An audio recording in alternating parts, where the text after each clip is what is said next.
You'll be comfortable enough in here, Willa. We've cleared some space. Derek gestured around the garage as if showing me a luxury suite, not a makeshift bedroom wedged between paint cans and gardening equipment. A thin fold-out cot with a single pillow and blanket sat in the corner. My new accommodations after 12 years of helping raise my granddaughter. The overhead fluorescent light flickered, casting harsh shadows across his face as he avoided my eyes. "It's just temporary until we figure things out," he added, already backing toward the door. "Before we jump back in, tell us where you're tuning in from, and if this story touches you, make sure you're subscribed, because tomorrow, I've saved something extra special for you." I stood motionless, my small suitcase still in hand, as the garage door closed behind him. Through the small window, I watched him jog back to the main house, my daughter's beautiful home that I had helped them afford with my life savings. The same home where I'd nursed my granddaughter through chickenpox, tutored her through struggling school years, and kept the household running while they built their careers. And now, at 65, I was sleeping in their garage. My name is Wilhelmina Thorne, Willa to everyone who knows me. For 40 years, I taught 5th grade at Oakridge Elementary, helping shape the minds of countless children who now have children of their own. Teaching wasn't just my career, it was my calling. I believed that every child deserved patience, understanding, and someone who would fight for their potential. I carried this belief into my personal life, especially with my only daughter, Allison. When Allison married Derek Thompson, I was hesitant but supportive. He had ambition but seemed to measure success only in dollar signs and status symbols. Still, he made my daughter happy, and I kept my reservations to myself. When she gave birth to Olivia, my beautiful Liv, my heart expanded in ways I never thought possible. Grandmotherhood was a gift I cherished without reservation. My life changed dramatically the day Allison called me sobbing. She'd been offered her dream position at a prestigious real estate agency, but childcare costs would eat up most of her salary. Derek was climbing the corporate ladder and working 60-hour weeks. They were drowning. "Mom, I don't know what to do," she cried. "I've worked so hard for this opportunity." I didn't hesitate. "I'll help. I'll be there." Within a month, I had rented out my modest home in Cherry Creek and moved into Allison and Derek's guest bedroom in Lakeside Heights. The arrangement seemed perfect. I'd help with Liv in the household while they built their careers, and they'd provide me with a place to stay during my early retirement years. No one mentioned it was temporary. No one set an end date. For 12 years, I poured everything into that family. I was the one who packed Liv's lunches, helped with homework, drove her to soccer practice, and sat through piano recitals. I learned to cook Derek's favorite meals and kept the house running like clockwork, all while Allison and Derek built impressive careers, renovated their home, and took lavish vacations, sometimes leaving me with Liv for weeks at a time. I wasn't looking for gratitude. I did it out of love, believing that family supports family. I believed we were building something together, a home, a legacy, a life woven from shared sacrifice and joy. The day everything changed started like any other. I was preparing lasagna, Derek's favorite, for a Friday family dinner. Liv, now 10 and growing more independent, was helping me chop vegetables for the salad. We were laughing about something that had happened at school when Derek and Allison came home early, their expressions guarded in a way that made my stomach tighten. "Mom," Allison said, her voice unnecessarily formal, "we need to talk after dinner." All through the meal, conversation felt strained. Liv seemed to sense the tension, her usual chatter subdued. After she went upstairs to finish homework, Derek cleared his throat. "Willa, Allison, and I have been discussing our living situation," he began, not quite meeting my eyes. Allison jumped in. "Mom, you've been amazing with Liv all these years, and we're so grateful. But she's becoming more independent now, and we think, well, We think it's time for us to have our space back as a nuclear family." The words hung in the air like smoke, acrid and suffocating. "Oh," I managed, my fork frozen halfway to my mouth. "I see." "It's not that we don't appreciate everything you've done," Derek added quickly, his corporate diplomacy in full swing. "It's just that Liv is at an age where she needs to develop more independence, and frankly, the dynamic in the house feels unbalanced sometimes." Unbalanced. As if my presence, the woman who had given up her home, her independence, and dedicated over a decade to their family, was somehow tipping some invisible scale. "When would you like me to leave?" I asked, surprised by the steadiness in my voice when everything inside me was crumbling. They exchanged a quick glance. "Well, that's the thing," Allison said, fidgeting with her napkin. "The housing market in Cherry Creek has gotten so expensive since you left, and we know your pension only goes so far." Derek jumped in smoothly. "We've been thinking. The garage apartment, well, it's more of a storage area now. But we could clear some space. Make it comfortable for you. That way, you'd still be close to Liv, but we'd all have our own space." The garage. They wanted to move me to the garage like an old piece of furniture they weren't quite ready to dispose of, but didn't want displayed in the main house. "It would be temporary," Allison added hastily. "Just until you figure out your next steps." I sat there, the pasta now cold on my plate, as 12 years of sacrifice crystallized into this single, humiliating moment. They hadn't viewed me as building a life with them. I had always been a convenient solution, a live-in nanny they no longer needed. I should have argued. I should have reminded them of the $75,000 from my retirement savings that helped with their down payment on this house, money they had promised to repay, but never did. I should have pointed out that I had given up rental income from my own property to help them. Instead, I nodded silently, excused myself from the table, and walked to my room. No, their guest room, in a daze. That night, as I stared at the ceiling, I made a decision. I would not cause a scene. I would not make Liv witness an ugly confrontation. But I also would not be discarded like this without a plan. The next morning, as Derek and Allison slept in, as they always did on Saturdays, while I made breakfast for Liv, I called my younger sister, Barbara. "They did what?" Barb's voice cracked with indignation when I explained the situation. "The garage? After everything you've done? Willa, you need to stand up for yourself." "I know, Barb, I'm just processing." "Come stay with me," she said immediately. "The farmhouse is plenty big, and I could use the company." The offer was tempting. Barb's place in Pine Valley was beautiful, a renovated farmhouse with gardens that supplied her small but successful flower shop. But it was 2 hours away from Liv, and the thought of that distance made my heart ache. "Let me think about it," I said. "In the meantime, could you recommend a good attorney? I think I need to understand my options." There was surprise in Barb's voice. "An attorney?" "Well, yes. Linda Chen helped me with the paperwork when I bought the shop. She's sharp as a tack. But Willa, what are you thinking?" I wasn't entirely sure myself, but something had shifted inside me. Preparing and narrating this story took us a lot of time, so if you are enjoying it, subscribe to our channel. It means a lot to us.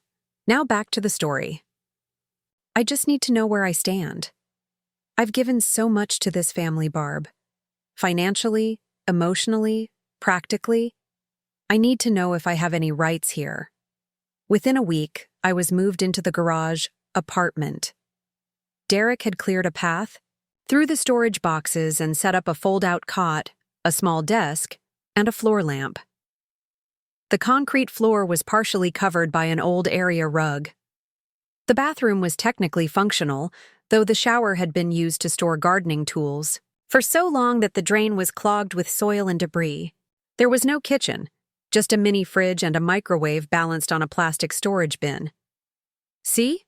It's cozy," Derek said with forced enthusiasm. "And you'll still take meals with us in the main house, of course. Allison at least had the decency to look uncomfortable. "We'll work on making it nicer, Mom. Maybe some curtains." Liv stood in the doorway, her young face clouded with confusion. "Why is Grandma moving to the garage? Did she do something wrong?" "No, sweetie," Derek answered. "Before I could. Grandma just needs her own space now that you're getting bigger. It's like having her own little apartment." The words stung like salt in an open wound. A decade of devotion reframed as me somehow needing space from the family I had given everything to support. That night, lying on the thin cot and listening to the hum of the refrigerator and the occasional scurrying of what I suspected were mice, I made an appointment with Linda Chen. The attorney's office was in a smart brick building in downtown Lakeside Heights. Linda herself was a petite woman with keen eyes and a no-nonsense demeanor that immediately put me at ease. "Mrs. Thorne," she said after I'd explained my situation, "from what you've told me, you have several potential claims here. The money you contributed to their house purchase could be viewed as a loan or even an investment. The years of unpaid childcare and household management have significant value. And if there was an implicit agreement that you would have a place to live in exchange for these services, they can't simply change the terms unilaterally." I twisted the tissue in my hands. "I don't want to sue my daughter, Ms. Chen. I understand that. But knowledge is power, and right now you need to know where you stand." She leaned forward. "Tell me more about this arrangement. Was anything ever put in writing?" I shook my head. "It was family. I never thought we needed paperwork." Linda nodded sympathetically. "Unfortunately, that's common. But let's focus on what we can prove. Do you have records of the money you contributed to their house?" "Yes, I have the bank transfer statements." "Good. And would your daughter or son-in-law ever acknowledge in writing, say, in texts or emails, the childcare and household work you provided?" I thought about the countless thank you texts over the years, the Mother's Day cards saying, "They couldn't manage without me." "Yes, I believe so." "Excellent." Linda made notes on her legal pad. "Now, about your current housing situation. Do you feel safe in the garage?" The question caught me off guard. Safe? I suppose, though it's not comfortable. The temperature fluctuates, there are probably mice, and I'm fairly certain there's mold in the bathroom. "Mrs. Thorne, residential spaces have to meet certain habitability standards, even for family members. What they've provided you doesn't sound legal or safe." She set down her pen. "I'm not suggesting we go straight to litigation. But I do think a carefully worded letter from my office might help your family recognize the seriousness of your situation." I hesitated, the prospect of escalating matters filling me with dread. What would this do to my relationship with Allison? With Liv? Linda seemed to read my thoughts. "Consider this. By not addressing the situation properly, you're teaching your granddaughter that it's acceptable to discard people once they've served their purpose. Is that the lesson you want her to learn?" Her words hit me like a splash of cold water. I'd spent my life teaching children about respect, fairness, and standing up for themselves. Now, in my silence, I was teaching Liv the opposite. "Write the letter," I said quietly. "But please, be diplomatic. I want them to understand what they're doing, not just feel threatened." Linda nodded. "I'll draft something for your review. In the meantime, document everything: the condition of the garage, any conversations about your role in the family, any expenses you continue to cover. And if you have photos from over the years showing your involvement with your granddaughter, gather those too." As I left her office, I felt a strange mixture of dread and relief. For the first time in years, someone was advocating for me rather than the other way around. That evening, as I sat on my cot reviewing old photos on my tablet, Liv's first day of kindergarten, her ballet recital where I'd sewn her costume by hand, the summer I taught her to swim, Derek knocked on the garage door. "Willa, can I come in?" He entered without waiting for my response, looking around the garage with the slightly uncomfortable expression of someone confronting the consequences of their actions. "We're ordering pizza for dinner. Liv asked if you'd eat with us." He paused. "How are you settling in?" I set my tablet down. "It's an adjustment." He nodded, clearly not wanting to engage further. "Well, dinner's at 6. As he turned to leave, I found my voice. "Derek, do you remember when Liv had pneumonia in 2nd grade?" He paused, hand on the doorknob. "Vaguely. She was pretty sick. She was hospitalized for 3 days. You and Allison were both at that real estate conference in San Diego. I sat by her hospital bed for 72 hours straight. I helped her with the breathing treatments when she was terrified of the mask. I read her 14 books and watched every episode of that cartoon she loved." His shoulders stiffened. "What's your point, Willa?" "My point is that I've been more than just convenient help. I've been a parent to Liv when you and Allison couldn't be, and parents don't get relegated to garages when they become inconvenient." He turned, his expression hardening. "We appreciate everything you've done, but Allison and I need to establish clearer boundaries now. Liv is our daughter. Yes, she is, and I would never dispute that. But I'm also not just a live-in servant you can put away when you're done with my services." Something like guilt flickered across his face before he mastered it. "No one is saying that.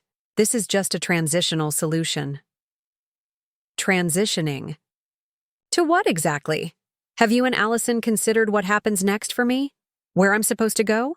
How I'm supposed to support myself after giving 12 years to your family?" He cleared his throat.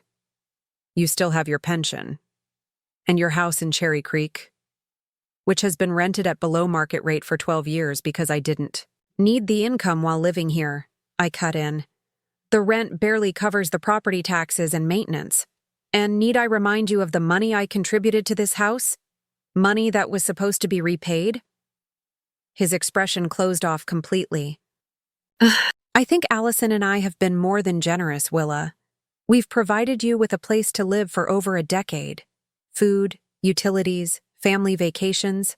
It hasn't been one-sided." The injustice of his framing made me momentarily speechless. When I found my voice again, it was steadier than I expected. "I'll see you at dinner, Derek. And please let Allison know I'd like to have a proper conversation about our arrangement soon. All 3 of us, with clarity and honesty." After he left, I sat trembling on my cot. It was the first time in years I had directly challenged Derek's narrative. The first time I had advocated for myself instead of smoothing things over. The feeling was terrifying, but also strangely exhilarating. The next morning, I woke early as usual.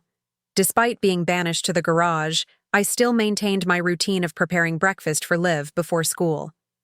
As I was scrambling eggs in the main house kitchen, Allison appeared, already dressed for work in a smart blazer and pencil skirt.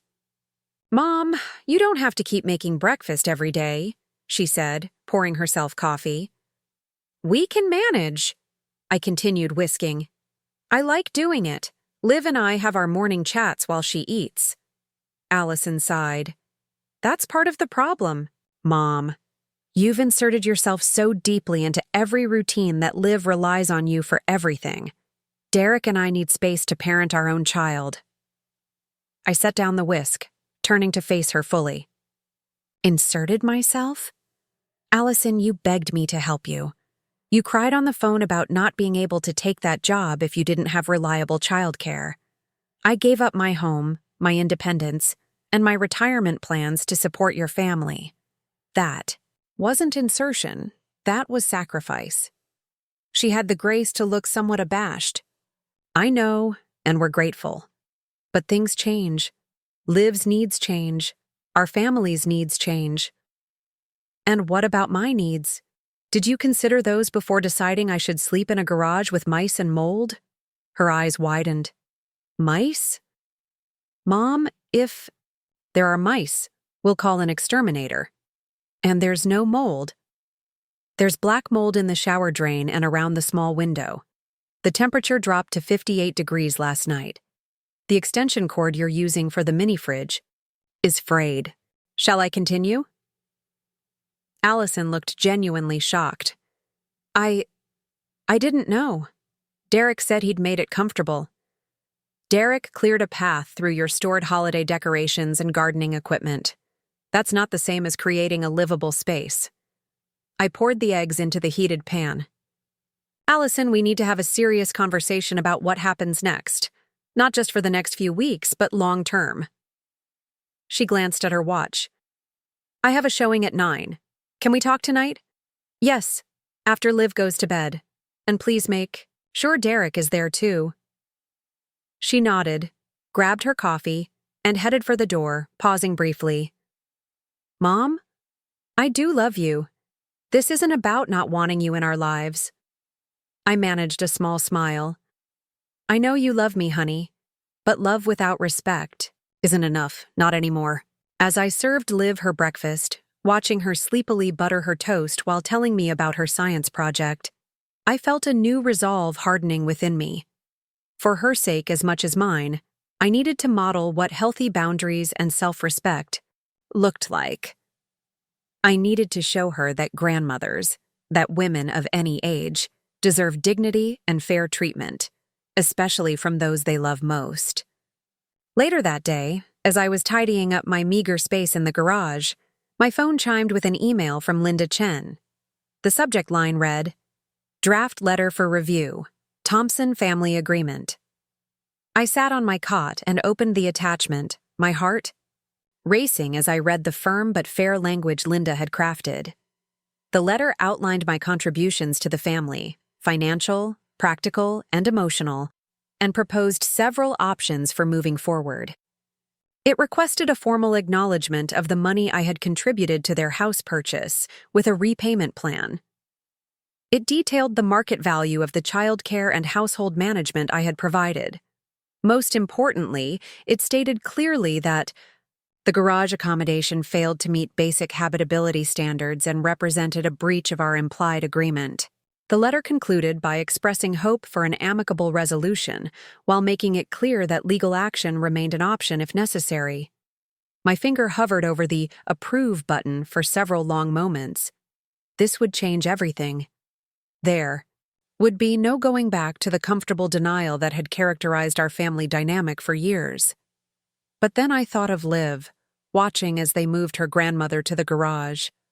I thought of the lessons she would learn from this moment, about how we treat the elderly, about the value of care work, about standing up for oneself.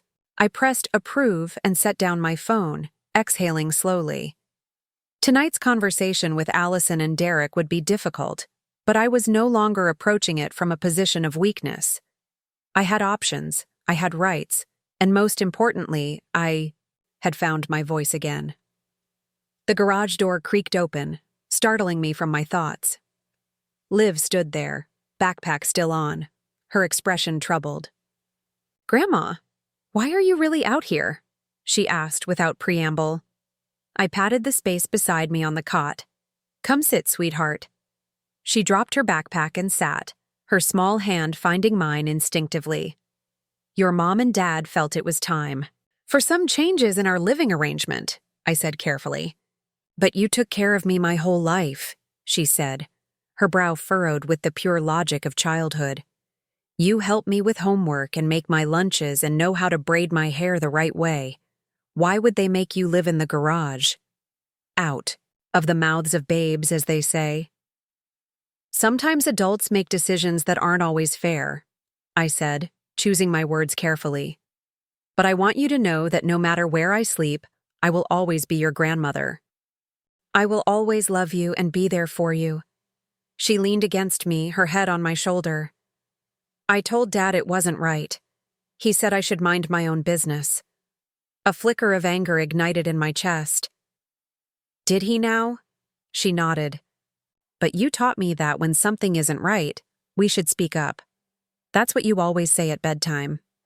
I smiled, remembering our nightly ritual, a story, a life lesson, and a kiss on the forehead. How many such moments would I miss? now that I'd been exiled to the garage? That's right, Liv. Speaking up is important. And so is being kind and fair to others, especially those who have cared for us. She looked up at me, her young face solemn. I'm going to speak up for you, Grandma. I hugged her close, my heart swelling with both pride and concern. Thank you, sweetheart, but this is something the adults need to work out. I don't want you to feel caught in the middle. As she left to start her homework, I reflected on the wisdom children often possess, a clarity unclouded by adult rationalizations and self-interest. Liv could see the fundamental unfairness of the situation, in a way her parents had become blind to. That evening, after a tense family dinner where Liv pointedly asked why I couldn't sit in my usual chair, instead of the folding chair brought in from the garage, I prepared for my conversation with Allison and Derek. I had changed into one of my better outfits, a simple blue dress I'd worn to parent-teacher conferences for decades, and applied a touch of lipstick. Small armor, perhaps, but it helped me feel more like teacher Willa than displaced mother-in-law Willa. At precisely 9 o'clock, after Liv had been tucked in, I knocked on the door of the main house. Derek answered, surprise registering on his face at my formal appearance. Come in, he said. Allison's in the living room. I followed him, noting how strange it felt to be a visitor in a home I had helped create. The living room was immaculate. I had vacuumed it just yesterday morning, arranged the throw pillows, and watered the plants. My touches were everywhere, yet I no longer belonged. Allison sat on the sofa, an open laptop in front of her. Mom, we were just looking at some options for you. I sat in the armchair across from them, back straight, hands folded in my lap. Before we discuss that, I want to talk about how we got here. Derek shifted uncomfortably. Willa, we've already explained. No, you haven't, I interrupted, gently but firmly. You've made decisions and informed me of them. That's not the same as a discussion between equals, which is what we should be having. Allison's expression turned wary. What do you mean? I mean that for 12 years, I have been an integral part of this family. I have provided childcare that would have cost you upwards of $25,000 annually. I have managed this household, prepared meals, handled Liv's educational support, and been on call 24/7. I contributed $75,000 to the purchase of this house, money that was supposed to be repaid but never was. And in return, I'm now sleeping in a garage that isn't legally habitable. They exchanged glances, clearly taken aback by my directness. Mom, we appreciate everything you've done, Allison began, falling back on the familiar refrain. Appreciation would be shown through actions, not words, I replied. And your actions tell a different story. Derek leaned forward, his business negotiation face slipping into place. What exactly are you saying, Willa? What do you want? I want a fair resolution. I want acknowledgement of my contributions, financial, practical, and emotional.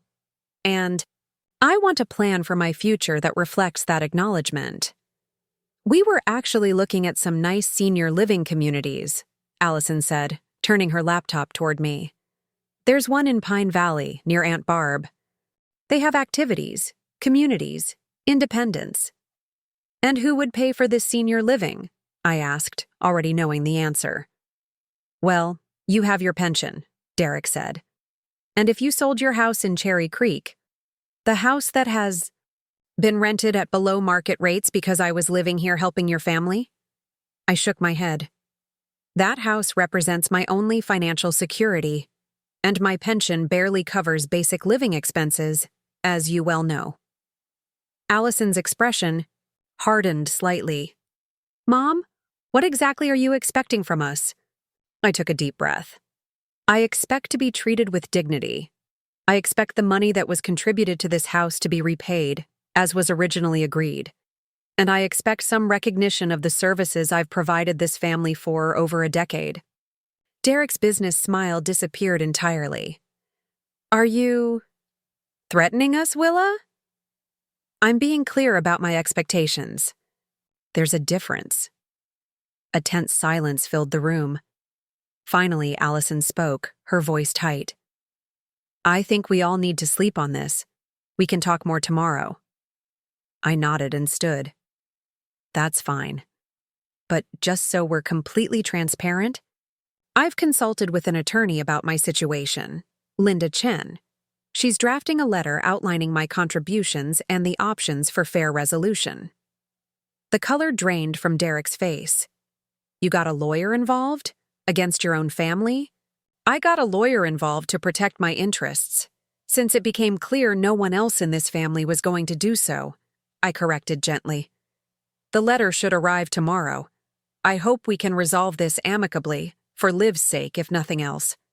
As I walked back to my garage apartment, I felt lighter than I had in weeks. The path ahead wasn't clear yet, but for the first time in years, I was walking it on my own terms, standing up for my worth and my dignity. In the darkness of the garage, surrounded by holiday decorations and gardening tools, I whispered a promise to myself. This isn't the end of my story. It's just the beginning of a new chapter. The morning after my confrontation with Allison and Derek, I woke to the sound of rain drumming against the garage roof. A small puddle had formed beneath the window where the weather stripping had deteriorated, and a chill permeated the concrete space. I wrapped my cardigan tighter around my shoulders and checked my phone.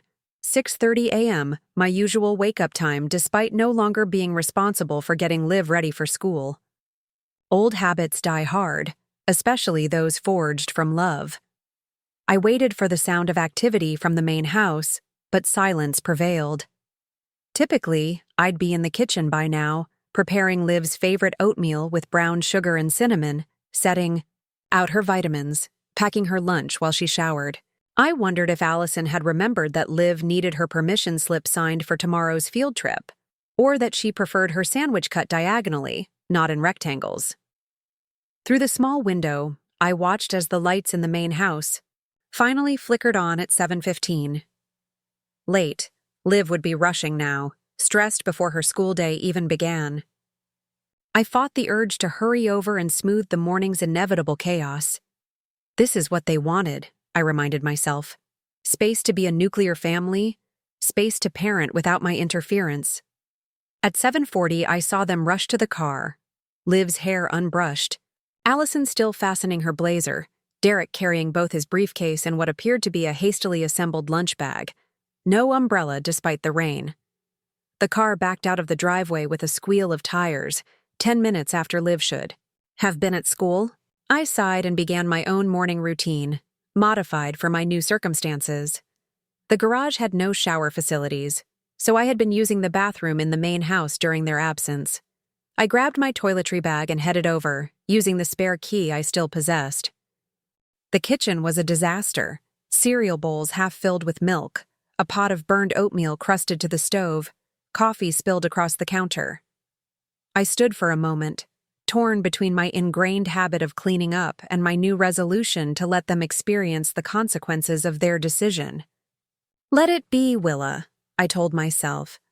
This isn't your responsibility anymore. After a quick shower and change of clothes, I returned to the garage to wait for Linda's letter to arrive. Around noon, my phone chimed with a text from Derek. A legal letter was delivered to my office this morning. Is this really how you want to handle things? We're family. I took a deep breath before responding. Family treats each other with respect and fairness. I'm open to discussion once you and Allison have read the letter thoroughly. No response came, but I hadn't expected one.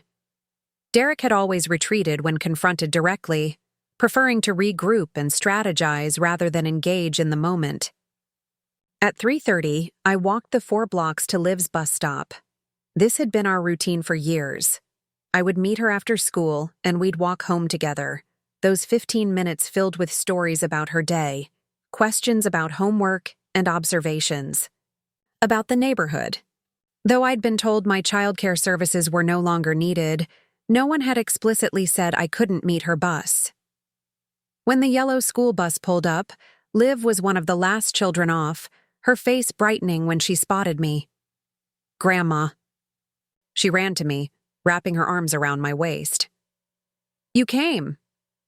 "Of course I did, sweetheart. How was school?" As we walked, she told me about her science project on ecosystems, the playground drama between two friends, and how her teacher had praised her book report, Normalcy in the Midst of Upheaval. "Mom was really mad this morning," she confided, kicking at a stone on the sidewalk. "She couldn't find my permission slip, and Dad burned the oatmeal." "Mornings can be hectic," I said neutrally. "You always had everything ready," she said, looking up at me with clear eyes. "Mom said we have to adjust to a new routine now, but I don't understand why we need a new routine at all." Before I could formulate a response that wouldn't undermine her parents, she added, "Tyler from my class said when his grandma got old, they put her in a special home with other old people. Is that what's going to happen to you?" The innocent question knocked the wind out of me. "Who said anything about that?" "I heard Mom and Dad talking last night after you went back to the garage. Dad said something about senior options and—" Mom was looking at websites. We had reached the driveway of the house and I stopped, kneeling to look Liv in the eye. "Liv, listen to me. I'm not going anywhere far away unless I choose to. And whatever happens, you and I will always be close. You're my girl, and nothing changes that." She nodded solemnly. "Promise?" "I promise." I stood up, wincing slightly as my knees protested. "Now, let's get you inside and started on that homework." "But you don't live inside anymore," she said, the simple truth landing like a blow. "I'm still allowed to visit," I said with a smile I didn't entirely feel. "Come on, I'll help you with those ecosystem diagrams." As we approached the front door, it swung open to reveal Allison, still in her work clothes, her expression a complex mixture of surprise and irritation. "Mom, what are you doing? I was about to leave to pick up Liv from the bus." "No need. I walked down to meet her like always."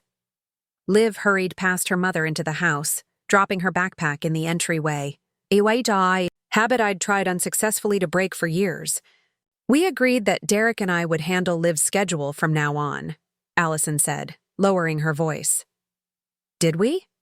I don't recall an explicit conversation about the bus stop." I kept my tone light, conversational. Besides, I was already out for a walk, and it seemed silly not to meet her. Allison's jaw tightened. "Mom, we got the letter from your attorney this morning." "Good. Then you understand my position." "I understand that you've chosen to make this adversarial instead of working it out within the family." I gazed steadily at my daughter. This woman I had raised, then helped raise her child, sacrificing my own plans and comforts for the well-being of her family. "I chose to advocate for myself when it became clear you and Derek wouldn't. There's a difference." Behind her, Liv appeared, in the hallway, watching our exchange with the hypervigilance of children who sense conflict. "Can Grandma help me with my science project?" she asked. She knows all about ecosystems from her teaching days. Allison hesitated, clearly torn between her frustration with me and her desire not to upset Liv. "Fine," she conceded.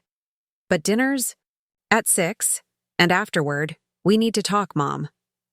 I nodded and followed Liv to the dining room table where she spread out her school supplies. For the next hour, I helped her create a diagram of a forest ecosystem, complete with producers, consumers, and decomposers. The familiar rhythm of teaching, asking leading questions, offering encouragement, watching understanding dawn, provided a welcome respite from the tension with Allison. At 6 o'clock, Derek arrived home, his expression darkening when he saw me at the table with Liv. He disappeared into the kitchen where Allison was preparing dinner, and I could hear their hushed, intense conversation, though not the specific words. Dinner was a stilted affair. Derek spoke mainly to Liv, asking about her day and her project. Allison maintained a tight smile, serving the chicken casserole that had always been one of my specialties, but now featured undercooked rice and overly browned edges. I ate quietly, complimenting the meal politely when appropriate. After Liv was excused to finish her homework, Derek cleared his throat. "Willa, about this letter from your attorney." "Yes?" I sipped my water, determined to remain calm. "Some of these claims are preposterous. $300,000 for household management and childcare services, a demand for repayment of the $75,000 plus interest, the implication that we've provided substandard housing." "Are they preposterous, Derek? The going rate for full-time nannies in this area is around $25 per hour. Over 12 years, that adds up to far more than what the letter requests. The $75,000 was explicitly a loan to help with your down payment, which you and Allison promised to repay when things settled down.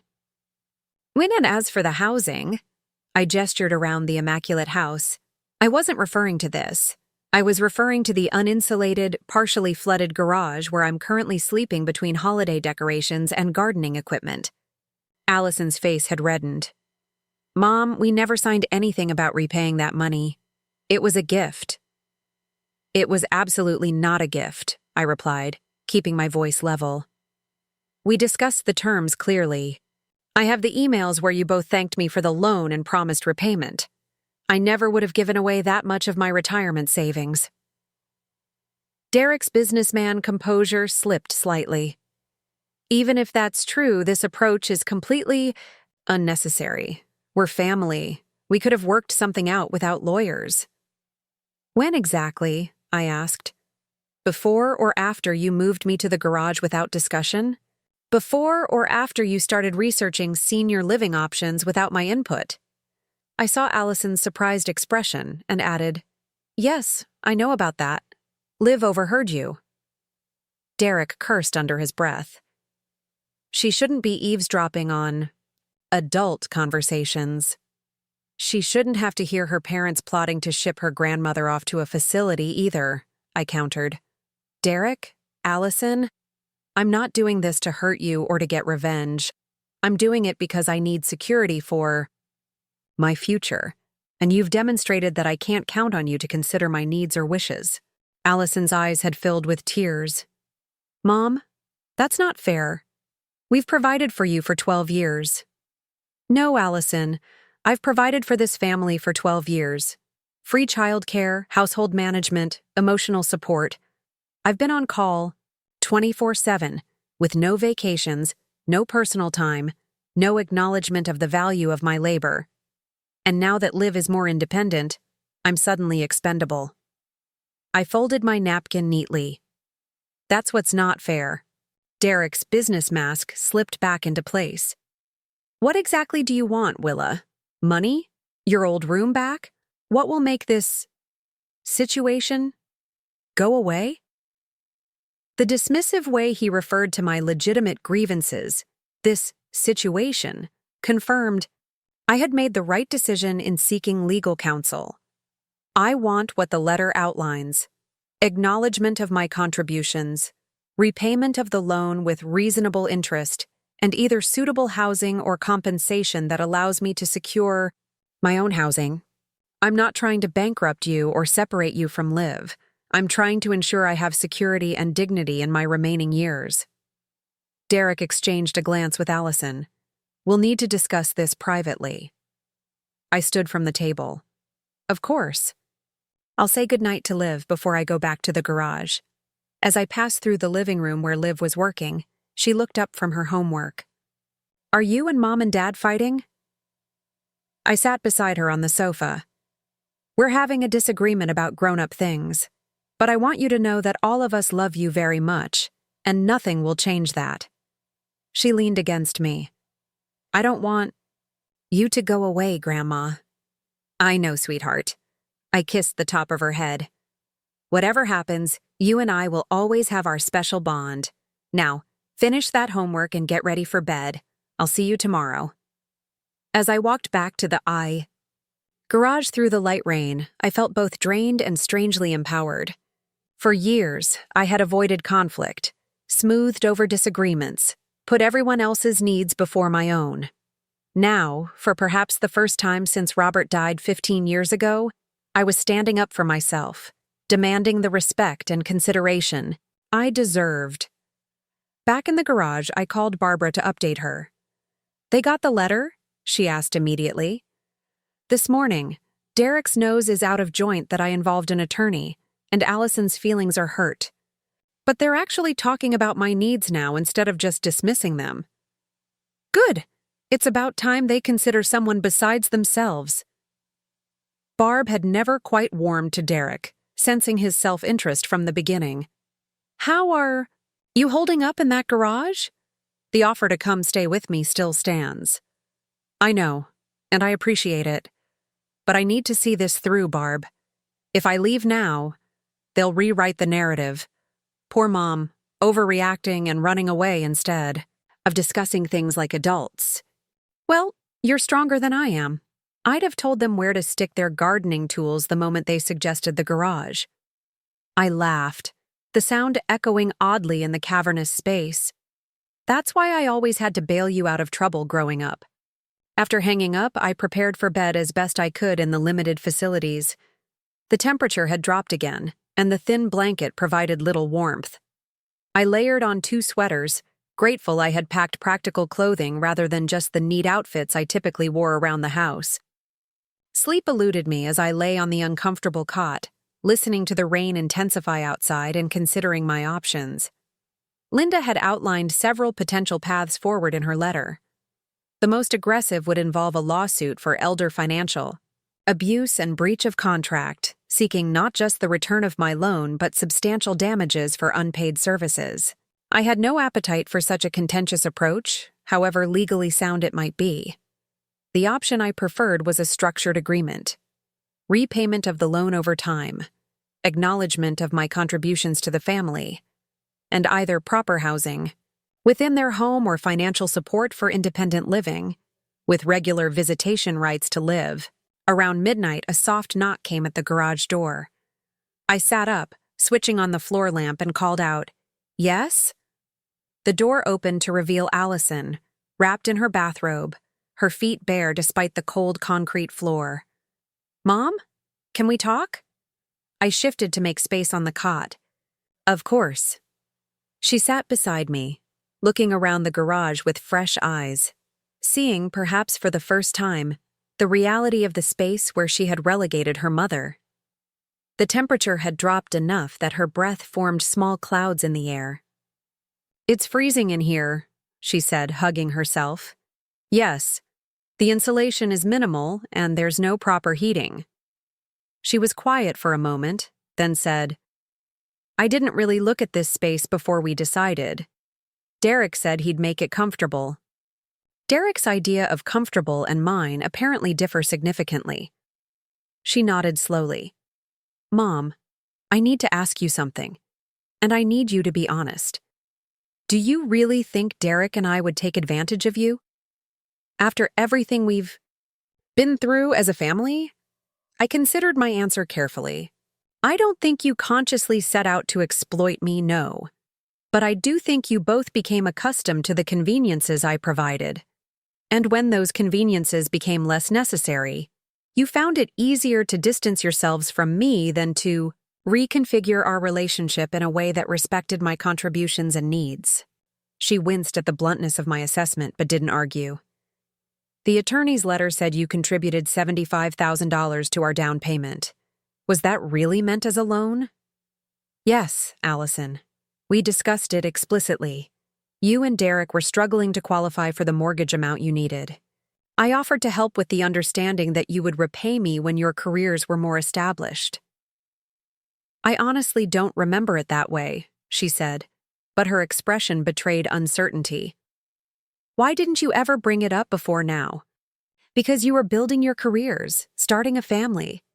Because I was living here and didn't need the money immediately. Because I trusted that when the time came, you would honor our agreement." I looked around the garage. I didn't anticipate the time coming quite like this. Allison stared at her hands. "I talked to Derek after dinner. He admitted he remembers something about repayment, but he thought it was just conversation, not a firm plan." It was a firm plan, Allison. I would never have given away nearly half of my liquid retirement savings without expectation of repayment. She nodded slowly. And the childcare and household management figures in the letter are actually quite conservative compared to market rates. I checked before authorizing Linda to include them. Silence fell between us, punctuated only by the sound of rain hitting the garage roof and the occasional car passing on the wet street outside. Finally, Allison spoke, her voice small. I think I've been unfair to you, Mom. I've taken your help for granted. We both have. It was an admission I had been waiting years to hear, but it brought no triumph, only a sad vindication. I appreciate you saying that, I replied gently. What do you want to happen now? She asked. Do you want to move back into the house? I considered the question. I want a living situation that affords me dignity and comfort. I want acknowledgement of my contributions, financial and otherwise. And I want a relationship with you, Derek, and especially live that isn't predicated on how useful I can be. She nodded, wiping away a tear. Those sound like reasonable wants. They are reasonable. That's part of why the garage situation was so hurtful. It suggested that you and Derek no longer considered me worthy of even basic comfort and respect. She looked around again, seeing the cot, the precarious stack of storage bins serving as a nightstand, the extension cord running across the floor to power the mini fridge and lamp. You're right. This isn't acceptable. I wouldn't put a houseguest here, let alone my mother. She stood up. Pack your things. You're moving back inside tonight. I shook my head. No, Allison. Not tonight, and not without a real plan. A moment of guilt or pity isn't enough to rebuild what's been broken. I need to know that you and Derek have really thought through what a fair arrangement looks like going forward. Her face fell. You don't trust me. I trust that you're sincere right now, but I need more than an emotional midnight decision. I need a thoughtful, considered plan that respects everyone's needs and boundaries. She was quiet for a moment, then nodded. That's fair. Derek and I will talk tomorrow and come up with something concrete. But at least let me bring you some more blankets. It's freezing in here. After she left and returned with an armload of warm bedding, we said goodnight. As the door closed behind her, I wrapped myself in the additional blankets, feeling a tentative hope. The conversation had been the most honest exchange Allison and I had shared in years. The next morning, I woke to the sound of voices outside the garage door. Checking my phone, I saw it was just after 7:30 a.m. Liv should already be on her way to school. I quickly dressed and opened the door to find Derek and a man I didn't recognize examining the exterior of the garage. Good morning, I said cautiously. Derek turned, looking uncomfortable. Willa, this is Hector. He's a contractor. We're getting an estimate on what it would take to properly convert this space into a legal, comfortable apartment. I blinked, in surprise. I see.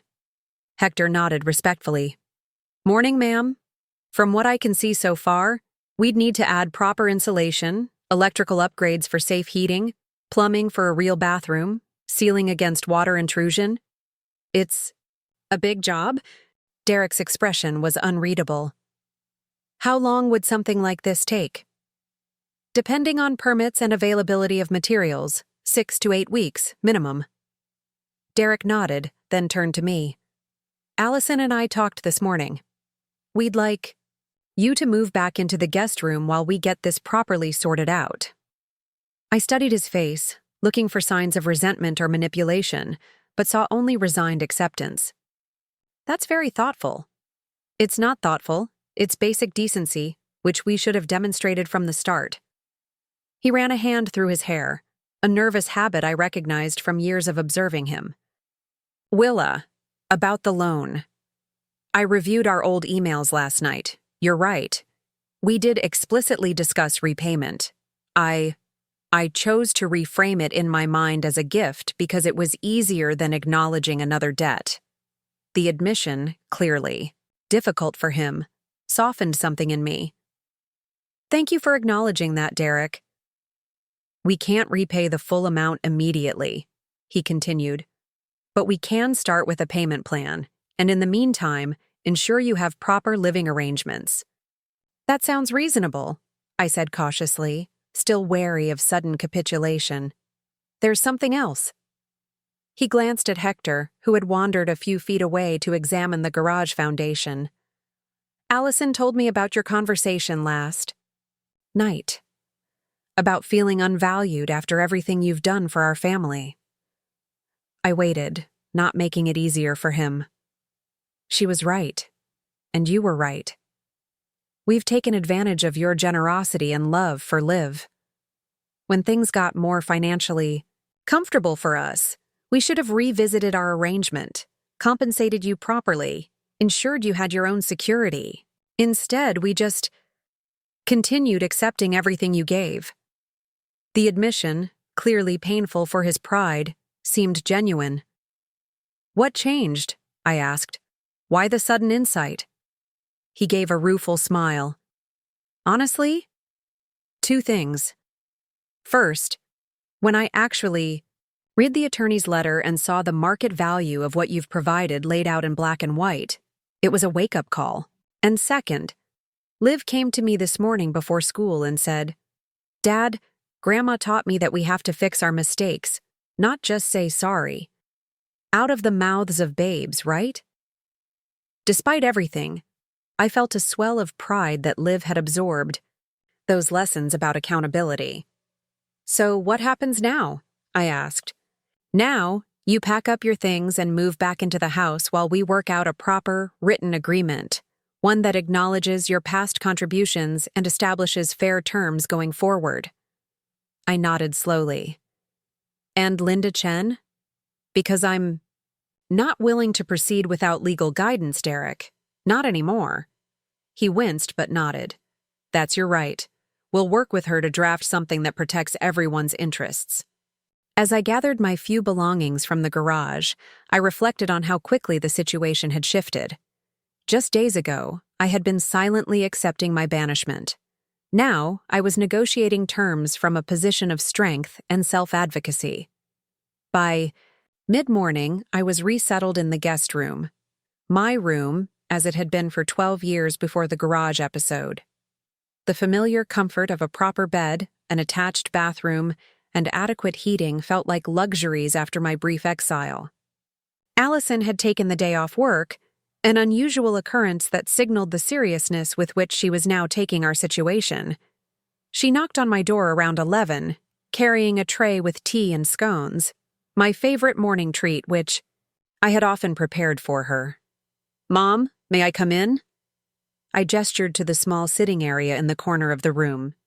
Of course. She set down the tray and sat across from me, her hands fidgeting in her lap. I called Linda Chen's office this morning. My eyebrows rose in surprise. Did you? Yes. I asked if we could schedule a mediation session, all of us, including you and your attorney, to work out a fair agreement that acknowledges everything you've done and ensures your future security. The initiative she had taken impressed me. That's a constructive approach, Allison. I also asked about the legal requirements for a proper in-law suite, if that's something you might want. She hesitated. I know we've damaged your trust, and you might prefer to live independently now. But if you did want to stay close to Liv, we could convert the garage properly, or even look at adding an extension to the house. I considered the offer. I'm not sure yet what arrangement would work best long-term, but I appreciate you considering options that would keep me close to Liv. She nodded, her eyes filling with tears. I'm so sorry, Mom. When I think about you sleeping in that cold garage after everything you've done for us. She broke off, covering her face with her hands. I reached across and took her hand. Allison, what hurt most wasn't the physical discomfort. It was the clear message that my presence was no longer valued or desired, except in the most limited terms. That's not true, she protested, though weakly. Perhaps not consciously. But actions speak louder than words. And the action of moving me to the garage while you researched senior living facilities sent a very clear message. She winced. When you put it that way, it sounds awful. It felt awful, I said simply. 12 years of devotion to this family, and the return was exile to a space you wouldn't put a house guest. The blunt assessment made her flinch, but she didn't argue. What can we do to make it right? I sipped my tea, considering the question. We start with honesty and respect.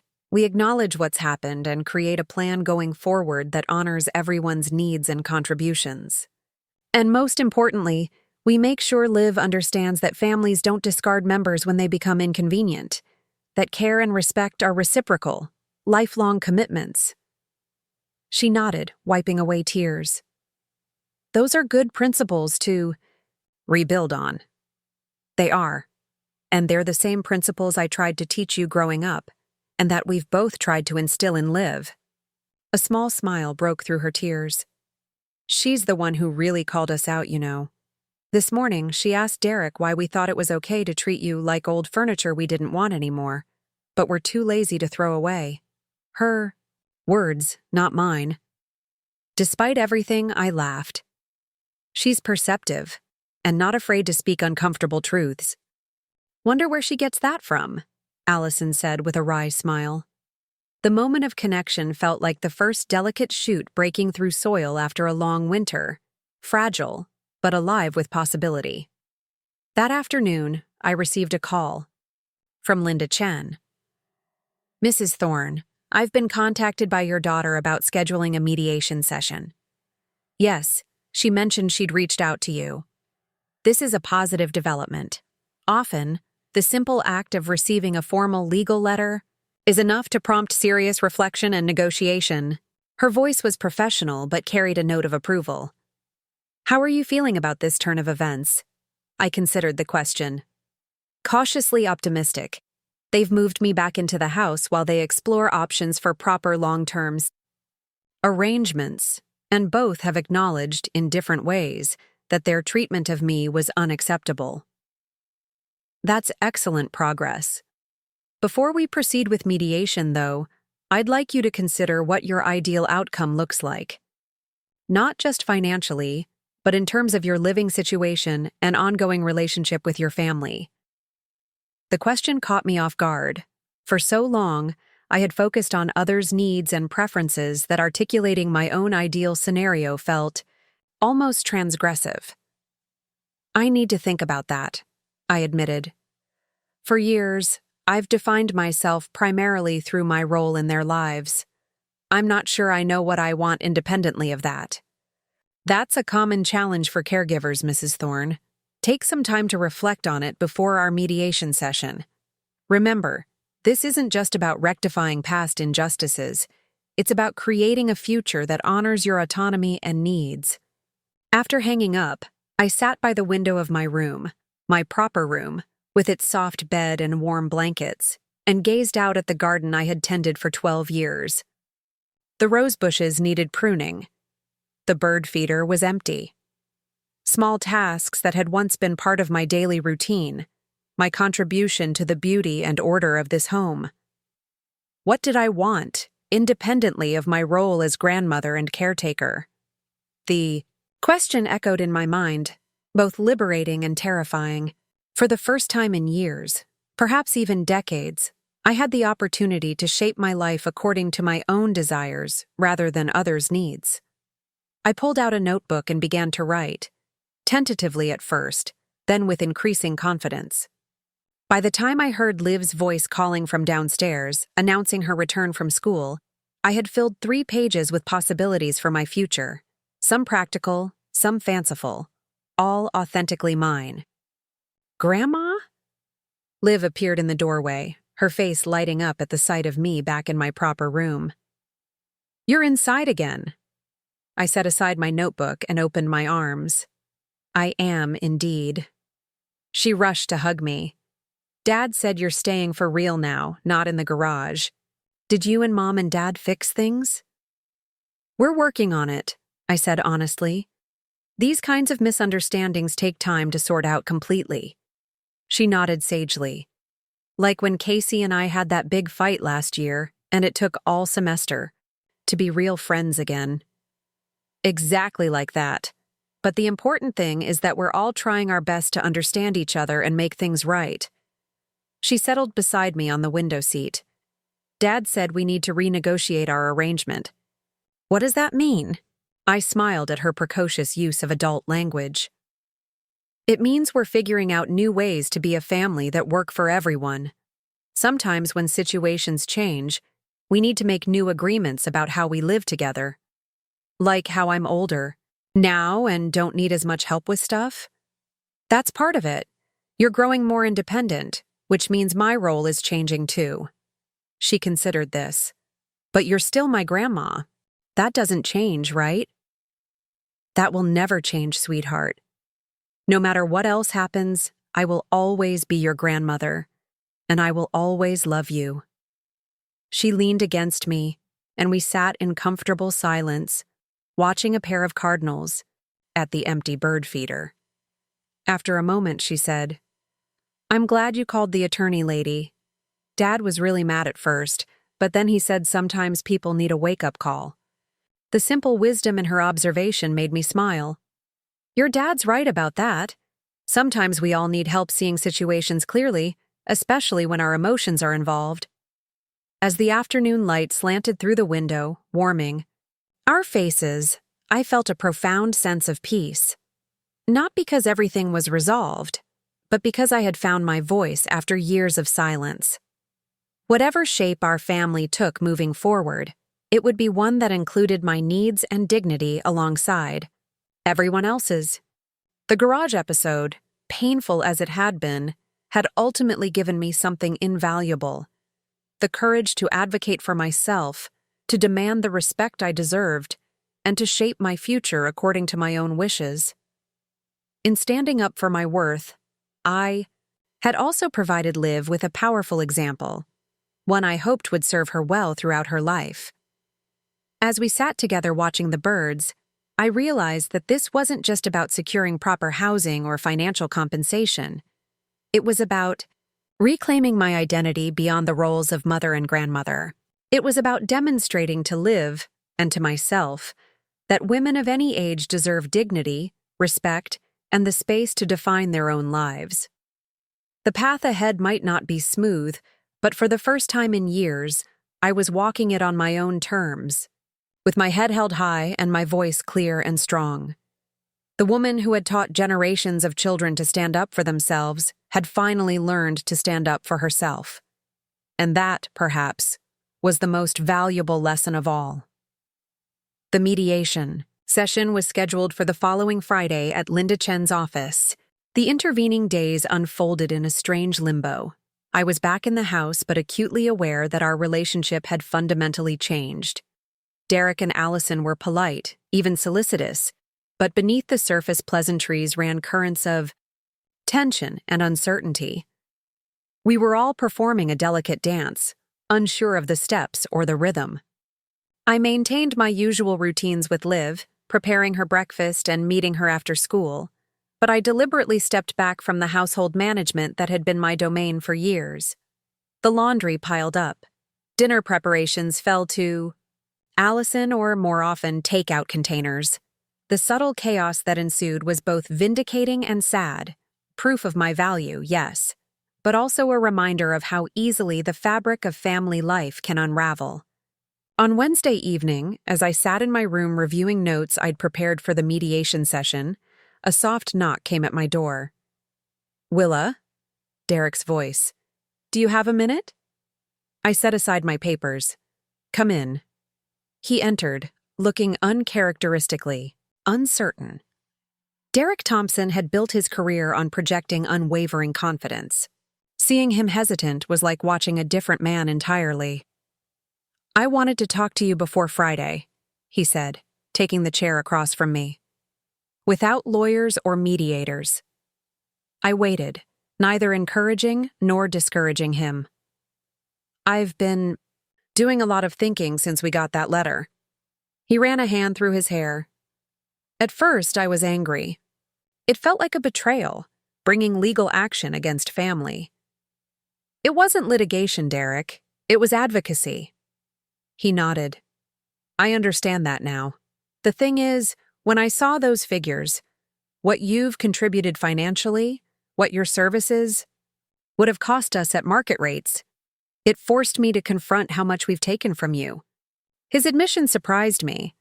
Derek had always been skilled at justifying his actions, framing everything in terms that cast him in the most favorable light. The worst part, he continued, is that I think I knew it all along. I knew we were getting the better end of the deal.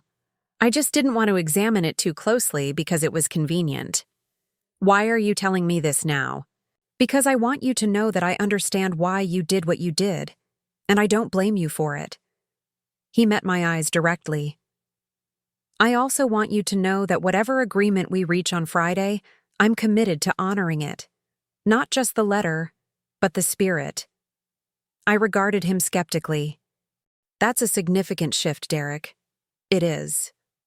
He smiled ruefully. Turns out, having your mother-in-law's attorney outline exactly how you've exploited her labor for a decade is quite the wake-up call. Despite everything, I found myself smiling. I imagine it would be. His expression sobered. There's something else. When we were first married, before Liv, Allison and I struggled. You know that. What you may not know is how close we came to divorcing. This was news to me. I had no idea. We kept it private. But the point is, when you offered to help us with childcare, it wasn't just about the practicalities. It saved our marriage in a lot of ways. We were able to focus on our careers, yes, but also on rebuilding our relationship without the stress of balancing work and childcare. I processed this revelation, seeing the past 12 years in a slightly different light. I'm glad I could help in that way, even unknowingly. You did more than help, Willa. You gave us the foundation to build the life we have now. He leaned forward, which makes our recent treatment of you even more inexcusable. The conversation left me with mixed emotions. Derek's recognition of his behavior was gratifying, but it also highlighted how blind they had been to my needs and contributions for so long. It took the threat of legal action to prompt this insight, a fact that said much about the true nature of our relationship. That night, I called Barbara to update her on the developments. So they've done a complete turnaround? Her skepticism came through clearly. Just like that? Not completely, and not just like that. The attorney's letter made a significant impact. And I think seeing me actually stand up for myself shocked them. Good. It's about time they realize they can't just discard you when it's convenient. Barb had always been more outspoken than me, quicker to confront injustice. What are you hoping to get out of the mediation? I considered the question. Financial security, obviously. Recognition of my contributions. And a relationship with Liv that doesn't depend on me providing free labor. And what about living arrangements? Are you planning to stay with them? I'm not sure yet. That's one of the things we'll discuss Friday. After hanging up, I returned to my notes, adding insights from my conversation with Derek. Linda had advised me to be clear about my priorities going into mediation, to know which points were non-negotiable and where I was willing to compromise. The financial aspects were straightforward: repayment of the loan with reasonable interest and compensation for years of childcare and household management. But the living arrangements and ongoing relationship were more complex. Did I want to remain in this house, in a properly converted space? Did I want my own place nearby? Or did I want to start fresh somewhere else entirely, perhaps near Barbara in Pine Valley? Each option had merits and drawbacks. Staying meant proximity to Liv, but also the risk of falling back into old patterns. Moving nearby would provide independence while maintaining regular contact. Moving to Pine Valley would mean distance from Liv, but the support of my sister and a fresh start in a community where I could define myself beyond my role as grandmother. The question that kept surfacing was, who am I outside of this family? Who could I be if I prioritized my own desires? After decades of prioritizing others? Friday morning dawned clear and crisp. I dressed with care in a navy suit I had worn to parent-teacher conferences, professional but not severe. As I applied a touch of lipstick, I studied my reflection in the mirror. The woman looking back at me had changed in subtle but significant ways over the past weeks. There was a clarity in her eyes, a firmness around her mouth. She looked like someone who knew her own worth. Derek and Allison were waiting downstairs, both dressed as if for important business meetings. The drive to Linda's office was quiet, each of us lost in our own thoughts. As we passed familiar landmarks, the park where I had pushed Liv on swings, the library where we'd spent rainy afternoons, I felt a pang of nostalgia mingled with determination. Whatever happened today would shape the next chapter of all our lives. Linda Chen's office occupied the third floor of a handsome brick building downtown. Her assistant showed us into a conference room where Linda was already waiting, along with another attorney I presumed was representing Derek and Allison. "Mrs. Thorne, good to see you," Linda said, rising to shake my hand. "Mr. and Mrs. Thompson, thank you for coming. This is Martin Reeves, who I understand is advising you today." We exchanged pleasantries and took our seats around the polished conference table. The formality of the setting emphasized the gravity of what we were undertaking, transforming unspoken family dynamics into explicit legal agreements. "Before we begin," Linda said, "I want to clarify that our goal today is to reach an amicable resolution that acknowledges past contributions and establishes fair terms moving forward. This isn't adversarial. It's about creating clarity and fairness for everyone." Martin Reeves nodded. "My clients share that goal. They've expressed a sincere desire to address Mrs. Thorne's concerns and establish a more equitable arrangement." Linda opened a folder. "Excellent. Let's start with the financial aspects, which are the most straightforward. Mrs. Thorne contributed $75,000 toward the down payment on the Thompsons' home, with the understanding that this was a loan to be repaid. We have documentation confirming this understanding, including emails referencing repayment." Martin glanced at Derek and Allison. "My clients acknowledge this loan and are prepared to repay it with reasonable interest. We propose a payment plan of $500 monthly until the full amount plus 3% annual interest is satisfied." I raised an eyebrow at the relatively low monthly payment, but before I could speak, Linda interjected. "Given the timeline, 12 years, without any repayment, and the financial position of the Thompsons, we would expect a more substantial monthly amount. Perhaps $3,000, with a reasonable down payment to acknowledge the extended delay." Derek leaned forward. "We can do $2,500 monthly, with a $10,000 initial payment next week." Linda looked to me for approval. I nodded, and she made a note. "Next, the matter of compensation for services rendered," she continued. "Mrs. Thorne has provided full-time childcare, household management, and other support services for 12 years. The market value of these services is substantial." Martin cleared his throat. "My clients recognize the significant value Mrs. Thorne has provided. However, they note that she received room and board during this period, which offsets some of the value." I felt a flare of indignation, but Linda was already responding. "Basic room and board hardly compensates for what amounts to a full-time, live-in nanny, housekeeper, and cook. The fair market value of Mrs. Thorne's services, even after accounting for room and board, exceeds $300,000. We're willing to accept $200,000 in recognition of the family relationship, payable in installments if necessary." Derek and Allison exchanged glances. "That's a significant amount," Derek said carefully. "It's actually quite reasonable," Linda countered. "If you had hired these services professionally, you would have paid substantially more. Mrs. That would be wonderful," I agreed. "She can have her own key to use on our scheduled days." The process of separating my belongings from the Thompsons' household revealed how thoroughly our lives had intertwined over the years. Kitchen gadgets I had purchased for making Liv's favorite foods, books we had read together, photo albums documenting family vacations. Each item required a decision: keep, leave, store. Liv observed these preparations with a mixture of curiosity and concern. One afternoon, as I was sorting through a box of teaching materials I had used to help with her early reading, she perched on the edge of my bed. "Grandma, are you sure you want to leave? Dad said they could make the garage really nice for you." I set aside the phonics cards and sat beside her. "The garage apartment would have been lovely, sweetheart, but I think it's time for me to have my own space again, just like you'll want your own space when you grow up." She considered this. "But you'll still see me, right? Like, a lot?" "Absolutely.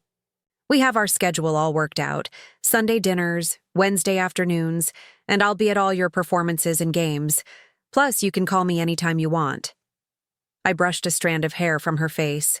"And you'll have your own key to my apartment to use on our days together." This detail pleased her enormously. "My own key? Really? Really? You're old enough for that responsibility." Her chest puffed with pride. "I won't lose it. I promise." As my moving day approached, I found myself reflecting on the strange journey that had led to this moment. The hurt of being relegated to the garage had transformed into a catalyst for reclaiming my independence and dignity. The legal confrontation, painful as it was, had cleared the air and created a framework for honest relationship. What had begun as rejection had become, improbably, a doorway to a new chapter. The night before I moved, Derek knocked on my bedroom door. "Got a minute, Willa?"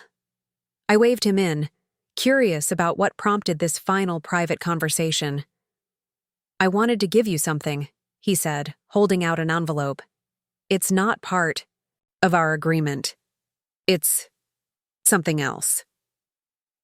I opened the envelope to find a certificate for a series of art classes at the community college near my new apartment. I looked at him questioningly. "I remember you mentioning once, years ago, that you'd always wanted to learn to paint," he explained. "But you never had time because you were always taking care of everyone else." The thoughtfulness of the gesture caught me off guard. Derek, who had always seemed oblivious to my personal desires, had remembered this small dream I had mentioned in passing. "Thank you, Derek. This is very thoughtful." He shrugged, looking slightly embarrassed. "It's the least I could do, and I hope you know that despite everything, I do value what you've given this family. Not just the practical help, but the love and stability." The acknowledgement so long in coming warmed something in me. "I appreciate that, and I hope you know that despite our difficulties, I've always valued you as Liv's father and Allison's husband." He nodded, and for a moment, we sat in a silence that felt, for the first time in months, comfortable rather than strained. Moving day dawned bright and clear. Derek and Allison had hired professional movers, insisting on covering the expense as a gesture of goodwill. As the last boxes were loaded onto the truck, I stood in what had been my bedroom for 12 years, now stripped of my personal touches. Allison appeared in the doorway. "Ready, Mom?" I nodded, looking around one last time. "It feels strange, leaving this way." "I know." She hesitated, then added, "But it's not really goodbye. It's just a change." "A necessary one," I agreed. Downstairs, Liv was waiting, clutching a small wrapped package. "Grandma, I made you something for your new place." I unwrapped it to find a hand-painted ceramic dish, clearly a recent art project. "For your keys and stuff," she explained proudly, "so you don't lose them." "It's beautiful, sweetheart. I'll use it every day." The drive to my new apartment was short but significant, a journey from one chapter to another. As we unpacked the essentials and arranged the furniture, I began to see how this space could become mine in a way the Thompson house never truly had been. Here, I could arrange things according to my preferences without considering anyone else's convenience. Here, I could develop routines based on my own rhythms rather than the family's needs. After the movers left and the major pieces were in place, Allison, Derek, and Liv prepared to leave as well. "We'll let you settle in," Allison said, "but we'll see you Sunday for dinner, right?" "I wouldn't miss it," I assured her. Liv lingered, reluctant to leave. "Can I stay and help Grandma unpack?" "Not today, honey," Derek said gently. "Grandma needs some time to organize her new home. But you'll see her Wednesday after school, remember?" After final hugs and promises to call if I needed anything, they departed, leaving me alone in my new apartment. The silence was profound. No dishwasher humming, no television murmuring from another room, no footsteps overhead, just quiet, and the faint sounds of birds outside my window. I made a cup of tea and sat in my new armchair, surveying my domain. The apartment was small but well-designed, with large windows that filled the space with natural light. The living room opened to a small dining area and efficient kitchen. The bedroom was cozy rather than cramped, with enough space for a comfortable bed and reading chair. It was, I realized, the first space that had been entirely mine since Robert died 15 years ago. The thought of my late husband brought unexpected tears. What would he think of all this? The garage incident, the legal confrontation, this new beginning? He had always encouraged me to stand up for myself, even as I was more naturally inclined to smooth things over and keep peace. "You'd be proud, Robert," I whispered to the empty room. It took me long enough, but I finally did. As I unpacked over the next few days, arranging books on shelves and hanging pictures on walls, I felt my identity expanding beyond the narrow confines of grandmother and mother-in-law. I was Wilhelmina Thorne again, Willa, with interests and routines all my own. I enrolled in the art class Derek had gifted me, discovering a latent talent for watercolor landscapes. I joined the community garden at my complex, claiming a small plot where I planned to grow herbs and flowers. I reconnected with former teaching colleagues, meeting for coffee and reminiscing about our years in the classroom. Wednesday arrived, and with it, Liv's first visit to my new apartment. She bounded in after school, eager to explore every corner and help arrange the few remaining unpacked items. "This is so cool, Grandma," she declared, spinning in the center of the living room. "It's like a mini house just for you." "That's exactly what it is," I agreed, setting out the snack I had prepared. Apple slices with peanut butter, her favorite since toddlerhood. "And I can come here whenever I want?" "On our scheduled days? Yes. And other times if your parents agree and I'm available." She plopped onto the sofa, munching an apple slice. "I like having two homes now, yours and Mom and Dad's." The simple statement touched me deeply. Despite the upheaval and tension, Liv still saw me as a constant in her life, a source of stability and love. As we settled into a routine of Wednesday, visits and Sunday dinners, my relationship with Allison and Derek gradually evolved. The formal agreements we had reached in mediation provided a framework, but within that structure, new patterns emerged. They began to treat me more as an independent adult with my own life, rather than an auxiliary member of their household. I, in turn, found myself less enmeshed in their daily choices and more focused on my direct relationship with Liv. One Sunday evening, about 2 months after my move, Allison walked me to my car after dinner. "Mom, I've been meaning to tell you something," she said, hesitating slightly. The whole garage situation, it was mainly Derek's idea, but I went along with it. "I should have stood up for you, and I didn't. I was so caught up in what was convenient for us that I lost sight of what was right." The admission, clearly difficult for her, deserved acknowledgement. "Thank you for saying that, Allison. It matters to hear it." "I've been thinking a lot about the example I set for Liv and how I treat you. What does it teach her about valuing people, especially older women? About respecting those who care for us? She shook her head. It's not the lesson I want her to learn. It's never too late to teach a better one, I said gently. She nodded, blinking back tears. I'm trying. As I drove home that evening, I reflected on how far we had come from the day I found myself standing in a cold garage with my suitcase, stunned by the sudden relegation to the margins of family life. The journey from that moment to this one had been painful but ultimately transformative. Not just for me, but for all of us. The garage incident, as I now thought of it, had forced a long overdue reckoning. It had compelled us to articulate unspoken expectations, to acknowledge the value of care work often rendered invisible, to recognize the humanity and dignity of aging family members. Through the pain of confrontation and the careful work of rebuilding, we had created something more honest, more equitable, and ultimately more loving than what had existed before. Arriving at my apartment, I used the ceramic dish Liv had made to hold my keys as I set them down, a small ritual that had come to symbolize my new independence. Through the window, I could see the community garden where my herbs were beginning to sprout.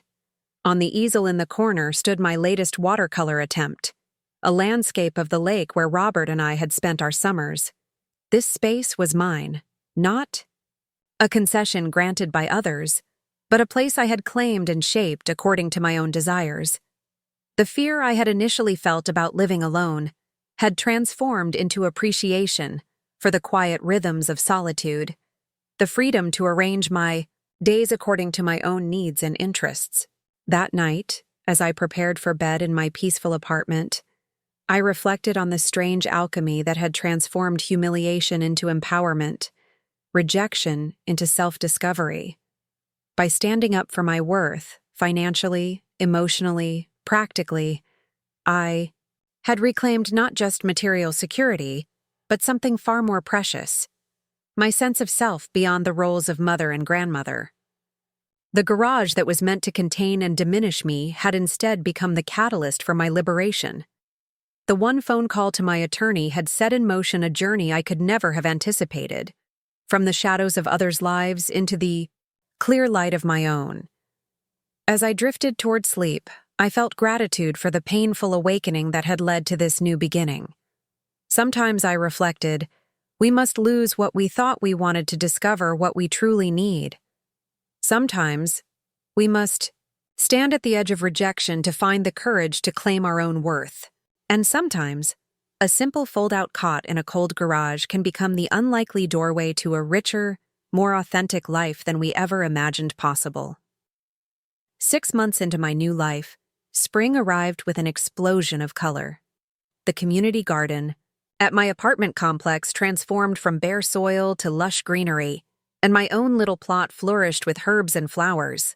My watercolor skills had progressed from awkward washes to recognizable landscapes, several of which now adorned my apartment walls. The rhythm of my days, art classes on Mondays, garden committee on Thursdays, Live on Wednesdays and Sundays, provided a framework of purpose and pleasure I hadn't experienced in decades. The financial arrangements with Allison and Derek had proceeded smoothly. Each month, their payments arrived on schedule, gradually building my savings and security. The mediation agreement had held firm, with both sides honoring not just the letter, but the spirit of our understanding. Our interactions had evolved from the initial awkwardness to a new kind of relationship, more balanced, more honest, and in some ways more genuinely affectionate than before.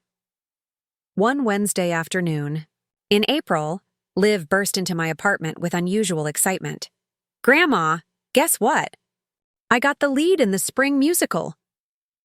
I looked up from the book I'd been reading, delighted by her news. "That's wonderful, sweetheart.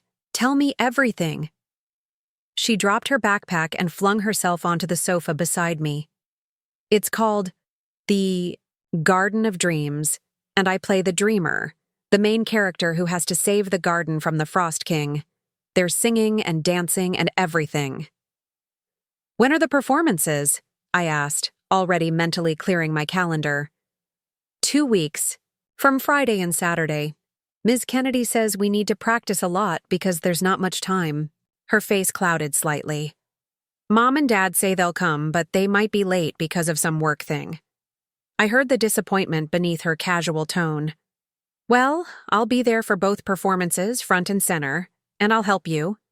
Practice your lines and songs whenever you want. Her smile returned. Really? That would be great. There's a lot to memorize. That evening, when Allison came to pick up Liv, I mentioned the musical. She's so excited about her role. Will, you and Derek really have trouble making it to the performances? Allison sighed, lowering her voice so Liv wouldn't hear from where she was gathering her things. Derek has this client dinner that's been on the books for months. I told him we should reschedule, but he says it's crucial for landing a major account. I might still make it for the second half, but... She trailed off, looking genuinely torn. Being a working mother meant constant, impossible choices. I understood that better than most. Still, I couldn't help feeling a pang for Liv, who would scan the audience for parents who might not be there. What if I record it? I suggested. That way, even if you miss parts, you can watch the whole thing together later. Allison's face brightened. That would be perfect. Thank you, Mom. As she and Liv departed, I reflected on how our relationship had evolved. 6 months ago, such a conversation would have been fraught with tension. My suggestion might have been interpreted as criticism, her absence as evidence of prioritizing work over family. Now, we could navigate these waters more smoothly, acknowledging the realities and limitations of our different roles without judgment or defensiveness. The next 2 weeks fell into a rhythm of rehearsals and practice sessions. Liv would come to my apartment after school, and we'd work through her lines, songs, and choreography. I'd hold up cue cards, play the piano accompaniment on a small keyboard I'd purchased specifically for this purpose, and offer encouragement when she stumbled. Watching her blossom in this role, gaining confidence, finding her voice, filled me with a pride so intense it bordered on pain. 3 days before the performance, as Liv was practicing her final monologue, my phone rang. It was Barbara. Willa, are you sitting down? My heart skipped. Those words never preceded good news. What's happened? It's nothing dire. Don't panic. But I did something a bit impulsive, and I'm hoping you'll approve. Knowing my sister, impulsive could encompass a wide range of actions, from adopting a stray cat to buying a motorcycle. Go on. I sold the flower shop. This wasn't what I'd expected. Barbara had built that business from nothing, nurturing it for nearly 20 years. What? Why? A larger company made an offer I couldn't refuse. They want to keep the shop as is but expand the greenhouse operation.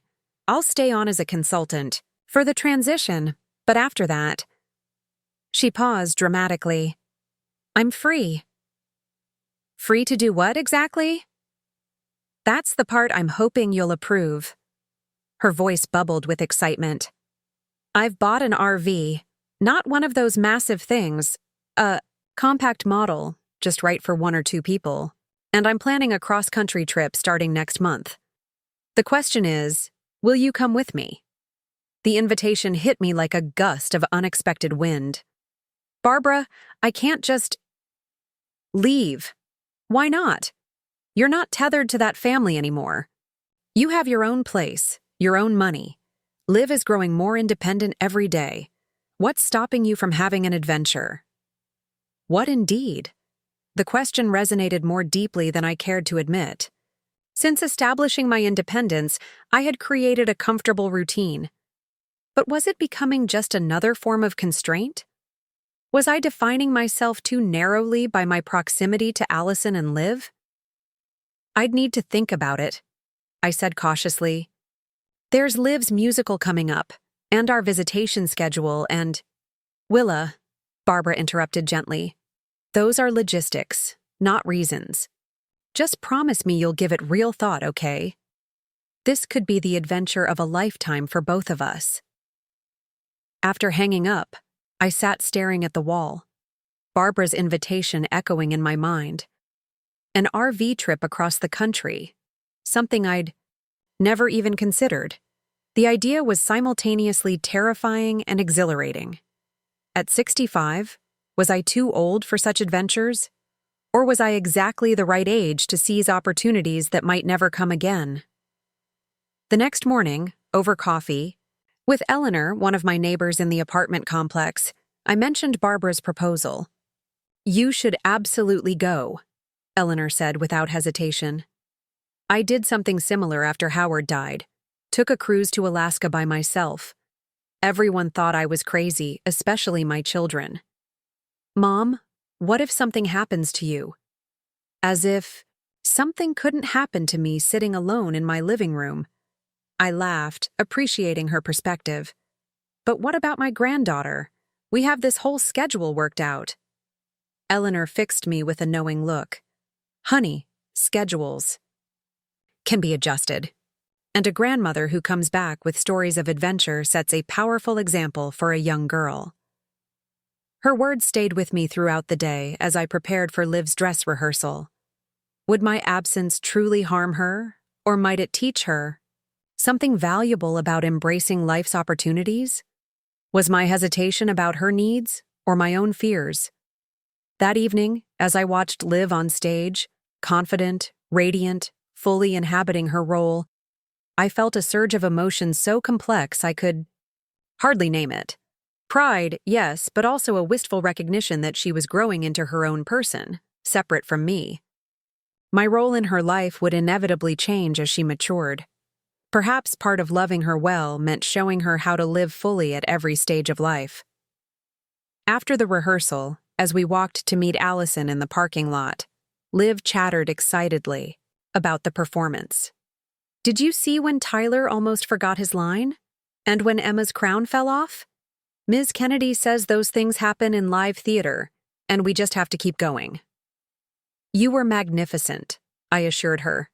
"So poised, even when things went a little sideways." She beamed at the praise. Then, unexpectedly, she asked, "Grandma, were you ever in a play when you were my age?" "Once," I recalled. "I played a tree in our 4th grade production, not exactly a starring role." "Did your mom come to see you?" The question caught me off guard. My mother had been a practical woman, too busy with work and caring for my ailing father to attend many school functions. No, she couldn't make it. She was taking care of my father, who was sick at the time. Liv nodded thoughtfully. "That's sad, but I bet she would have come if she could, right?" "I'm sure she would have," I agreed, though the truth was more complicated. My mother had belonged to a generation of women who viewed childhood performances as frivolities, not priorities. She had loved me in her way, but not through the kind of active presence and engagement I had tried to provide for both Allison and Liv. This generational evolution struck me suddenly. How each generation of women in our family had expanded, their definition of mothering, of grandmothering. My mother had provided the essentials. I had added emotional support and presence. Allison, for all her career focus, brought a more conscious intentionality to parenting than I had managed. What legacy, I wondered, was I leaving for Liv? What example of womanhood in its later chapters? As we reached Allison's car, these thoughts still swirled in my mind. "Mom, you look deep in thought," Allison observed as Liv climbed into the back seat. "Just reflecting on generations," I said vaguely. "Allison, can we have coffee tomorrow? There's something I'd like to discuss with you." She looked surprised but nodded. "Sure. The usual place at 10? The next morning, we met at the small cafe halfway between our homes, neutral territory that had become our preferred meeting spot for one-on-one conversations. After ordering our drinks and finding a quiet corner table, I took a deep breath and shared Barbara's invitation. "An RV trip? Across the country?" Allison looked stunned. "For how long?" "That's part of what's undefined. Barbara's thinking Several months at least. She wants to see the national parks, visit friends scattered around different states, maybe even make it up to Alaska if weather permits. Allison stirred her coffee, processing. What about your apartment, your art classes, your garden plot? All logistics that could be managed, I said, echoing Barbara's assessment.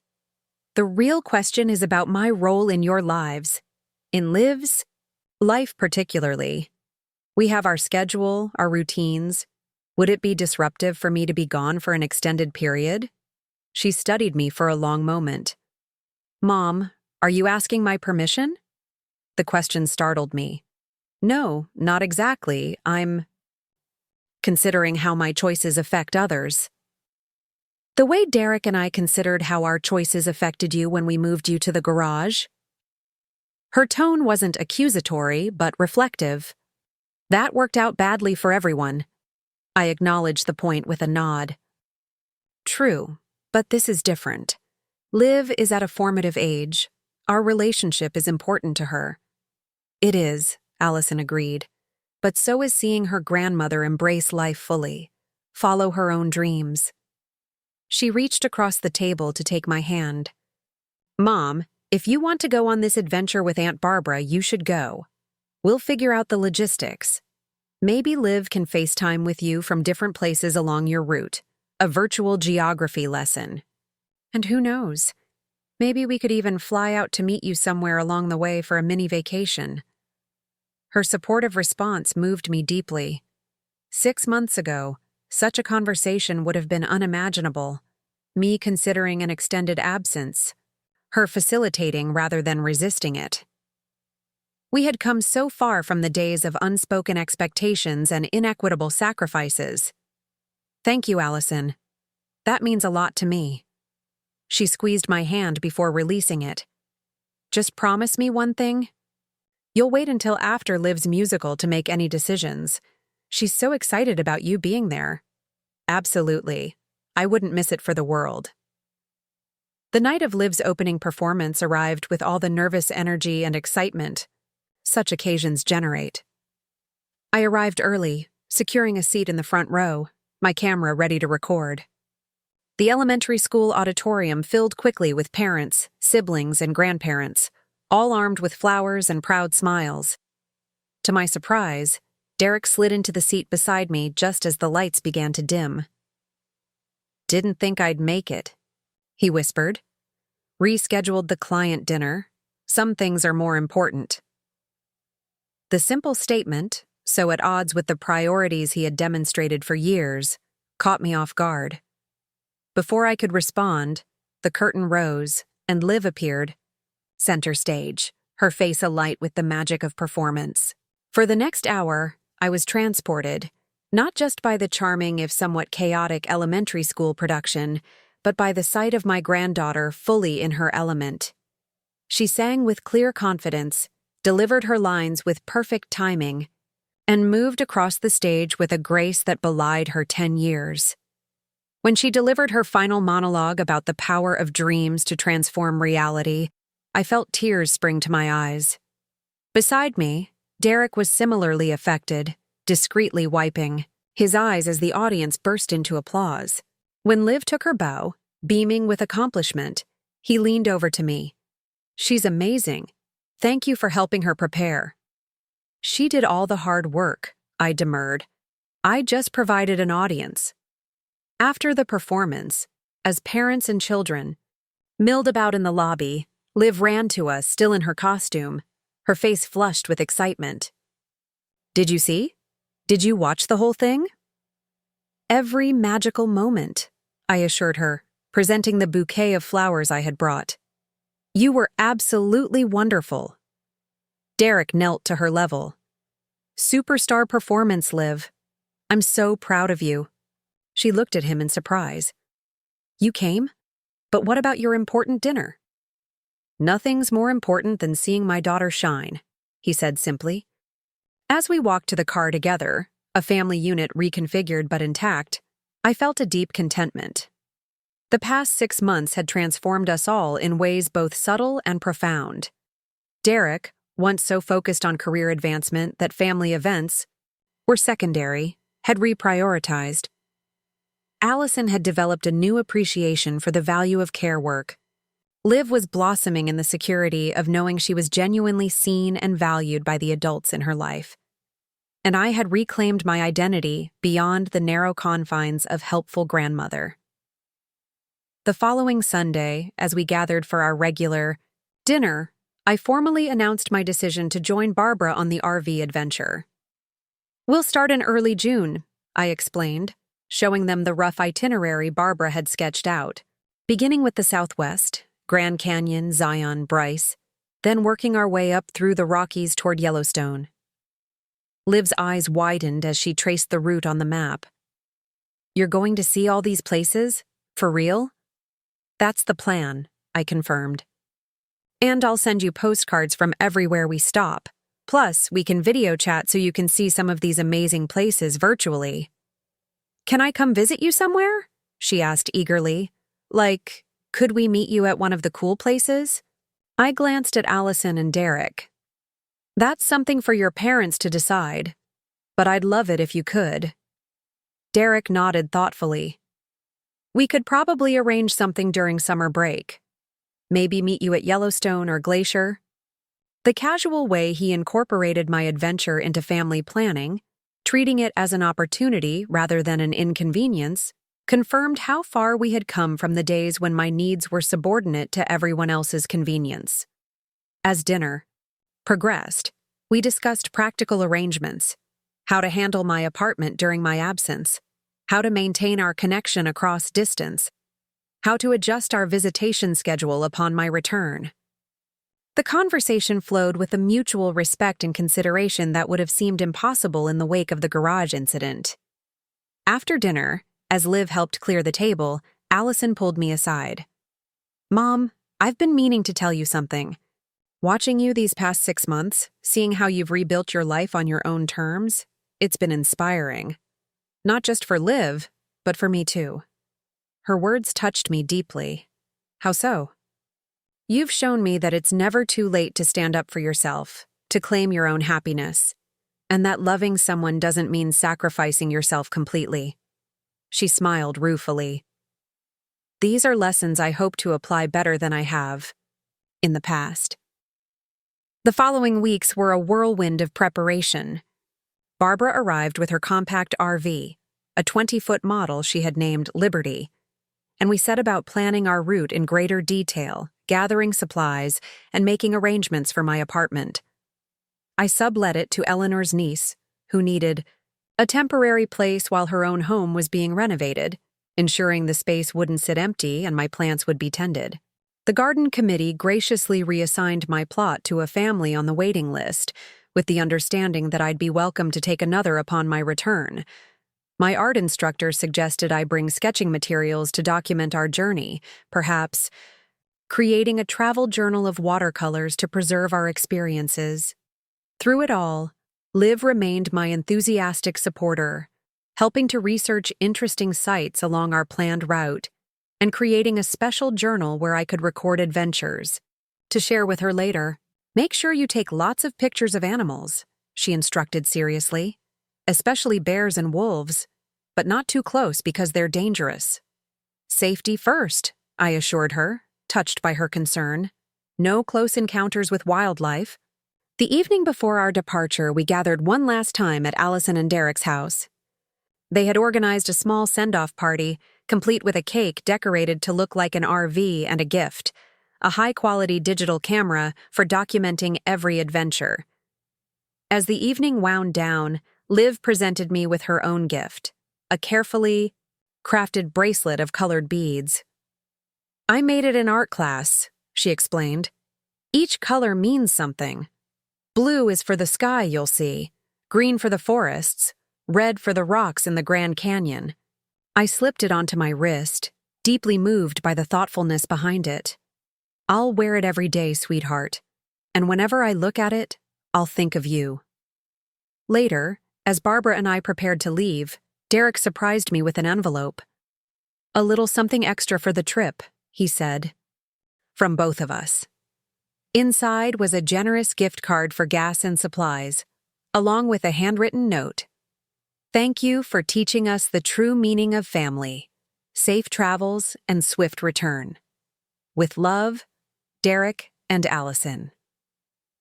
The simple acknowledgement, free from the defensiveness or resentment that had once characterized our relationship, signaled how profoundly things had changed since that fateful day in the garage. As we drove away, I glanced back at the house where I had spent 12 years. Place that had been simultaneously my home and not my home, the site of both my deepest belonging and my most painful rejection. The garage, now empty of both my presence and its symbolic weight, was just a structure again, no longer a representation of my marginalization, but merely a place where a family once learned hard lessons about value, dignity, and respect. Barbara, sensing my reflective mood, reached over to squeeze my hand. "Penny for your thoughts, sis." "I was just thinking about journeys," I said. "How the ones that begin with the greatest pain sometimes lead to the most profound transformation." She nodded, understanding immediately what I was referencing. From the garage to the open road, not a trajectory anyone could have predicted. "No," I agreed, "but perhaps exactly the one I needed." Early the next morning, with Liberty fully packed and our route mapped out, we prepared for departure. I stood in the parking lot of my apartment complex, taking one last look at the place that had been my first step toward independence. Barbara was inside the RV, doing a final check of our supplies and systems, giving me a moment alone with my thoughts. My phone chimed with a text from Allison. "Safe travels, Mom. We love you and will miss you. Remember, this isn't goodbye, just see you later. Call when you can." The simple message, warm and supportive without a hint of the guilt or manipulation that might once have accompanied such a parting, filled me with gratitude for how far we had all come. As I climbed into the passenger seat of Liberty, Barbara turned to me with a grin. "Ready for the adventure of a lifetime, Willa?" Was I ready? To explore landscapes I'd only seen in photographs? To meet new people with stories unlike my own? To discover aspects of myself that had lain dormant during decades of caregiving? To write a new chapter in a life I had once thought already fully drafted? "More than ready," I replied, returning her smile. "Let's go." As Liberty pulled away from the curb, I didn't look back. The past, with all its pain, its joy, its lessons, remained where it belonged. Ahead lay open roads, vast horizons, and the exhilarating uncertainty of a future I was finally free to shape according to my own desires. The garage that had been meant as my endpoint had instead become a beginning, the unlikely doorway to a life richer and more authentic than I could have imagined. As we merged onto the highway, heading west toward mountains and deserts and experiences yet unnamed, I felt a profound sense of gratitude for that painful awakening. Sometimes rejection becomes redirection. Sometimes what seems like an ending is merely the first step on a journey you never knew you were meant to take. And sometimes, a single phone call to an attorney can set in motion a transformation that ripples outward, changing not just your own life, but the lives of everyone connected to you. The sun rose higher in the eastern sky as we drove west, its warm light filling Liberty's cabin. On my wrist, Leave's beaded bracelet caught the sunlight, sending tiny rainbows dancing across the dashboard. Ahead, the highway stretched toward the horizon, not an escape route, but a path forward into a future full of possibility. One phone call had changed everything. One moment of courage had led to thousands more. One decision to value myself had opened doors I never knew existed. As the city receded behind us and open country unfolded ahead, I felt the last lingering shadows of the garage incident fall away, replaced by the brightness of anticipation and the quiet certainty that at 65, my most meaningful journey was just beginning. A year had passed since Barbara and I had embarked on our cross-country adventure in Liberty. What had begun as a tentative step into the unknown had blossomed into a transformative journey neither of us could have anticipated. We'd traversed 26 states, from the sun-scorched mesas of Arizona to the misty coastlines of Maine. We'd slept beneath star-filled skies in remote campgrounds and parked in the driveways of newfound friends. We'd hiked through ancient forests, waded in two oceans, and gathered stories like precious souvenirs. The RV trip that was meant to last a few months had extended as we discovered a shared appetite for exploration and a capacity for reinvention that surprised us both. Now, as autumn painted the landscape in amber and crimson, we were finally heading home, changed in ways both subtle and profound. "Hard to believe we're almost back," Barbara remarked as she navigated Liberty along the familiar interstate that would lead us to Lakeside Heights. "Remember how nervous you were when we first set out?" I laughed, recalling my initial trepidation. I was certain I'd be homesick within a week. Instead, you became the adventure junkie," she finished with a grin. "Who was it that insisted we try whitewater rafting in Colorado?" "That was a calculated risk," I protested mildly. "The guide said it was perfect for beginners." "The guide was a 20-year-old adrenaline addict who thought anyone over 60 needed to seize life by the throat," Barbara countered. But I'll admit, that was one of the highlights. It had been, indeed. The memory of cold spray on my face, the exhilaration of navigating the churning rapids, the triumphant exhaustion afterward. These were sensations I never would have experienced if I'd remained within the comfortable confines of my former life. As Liberty crossed the state line, my thoughts turned increasingly toward the reunion ahead. I'd maintained regular contact with Allison, Derek, and especially Liv throughout our journey. Video calls from scenic overlooks, virtual tours of national monuments, bedtime stories read across thousands of miles.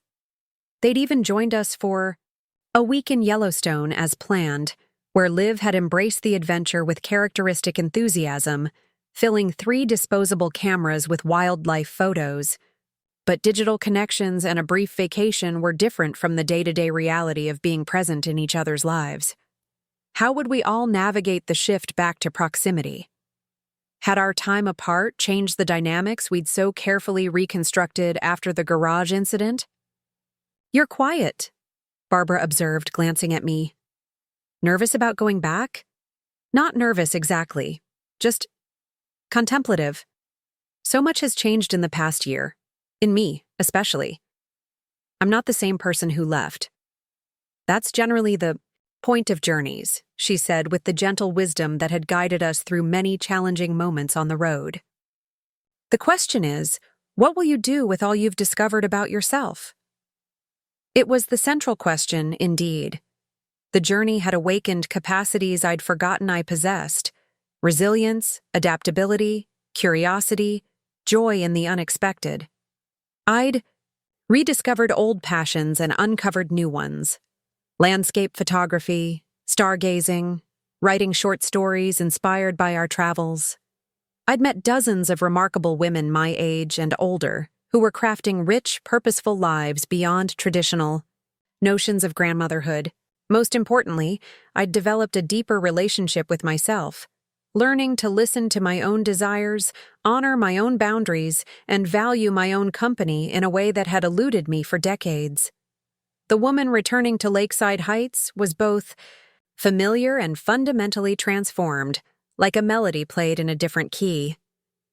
As we approached the city limits, my phone chimed with a text from Allison. "Just a heads up. We've planned a small welcome home gathering.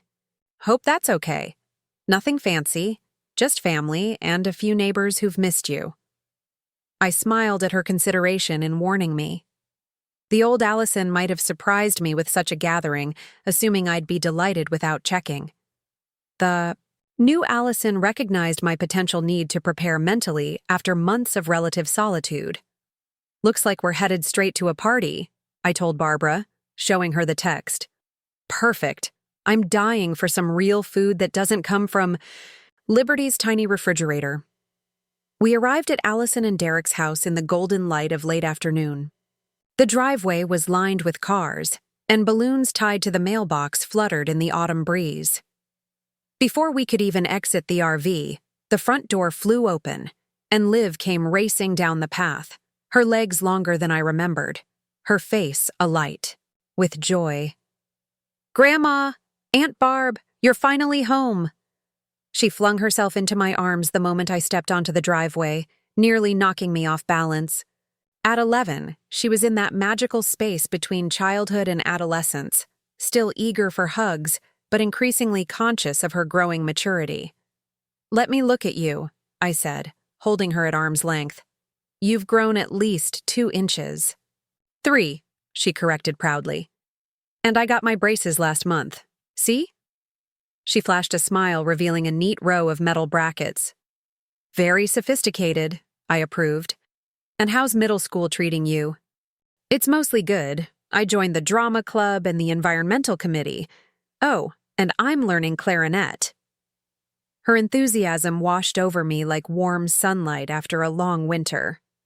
This was what I had missed most during our travels, the immediate, unfiltered connection to this remarkable child who carried threads of my DNA but was weaving them into a pattern entirely her own. Allison and Derek appeared behind her, their welcoming smiles genuine if slightly more reserved. The year had left subtle marks on them too. A few more strands of silver in Derek's hair, a new confidence in Allison's posture.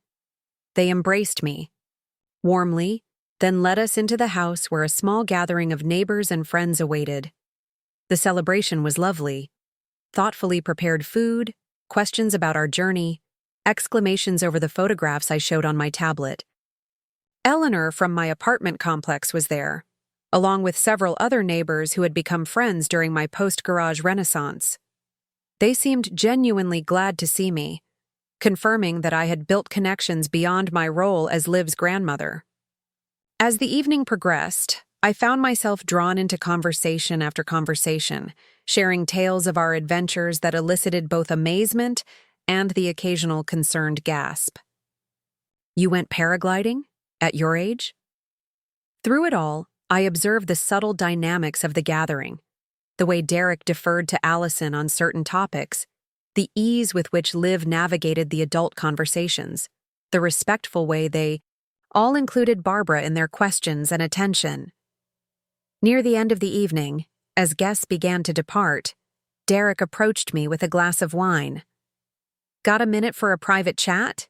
he asked, gesturing toward the back patio.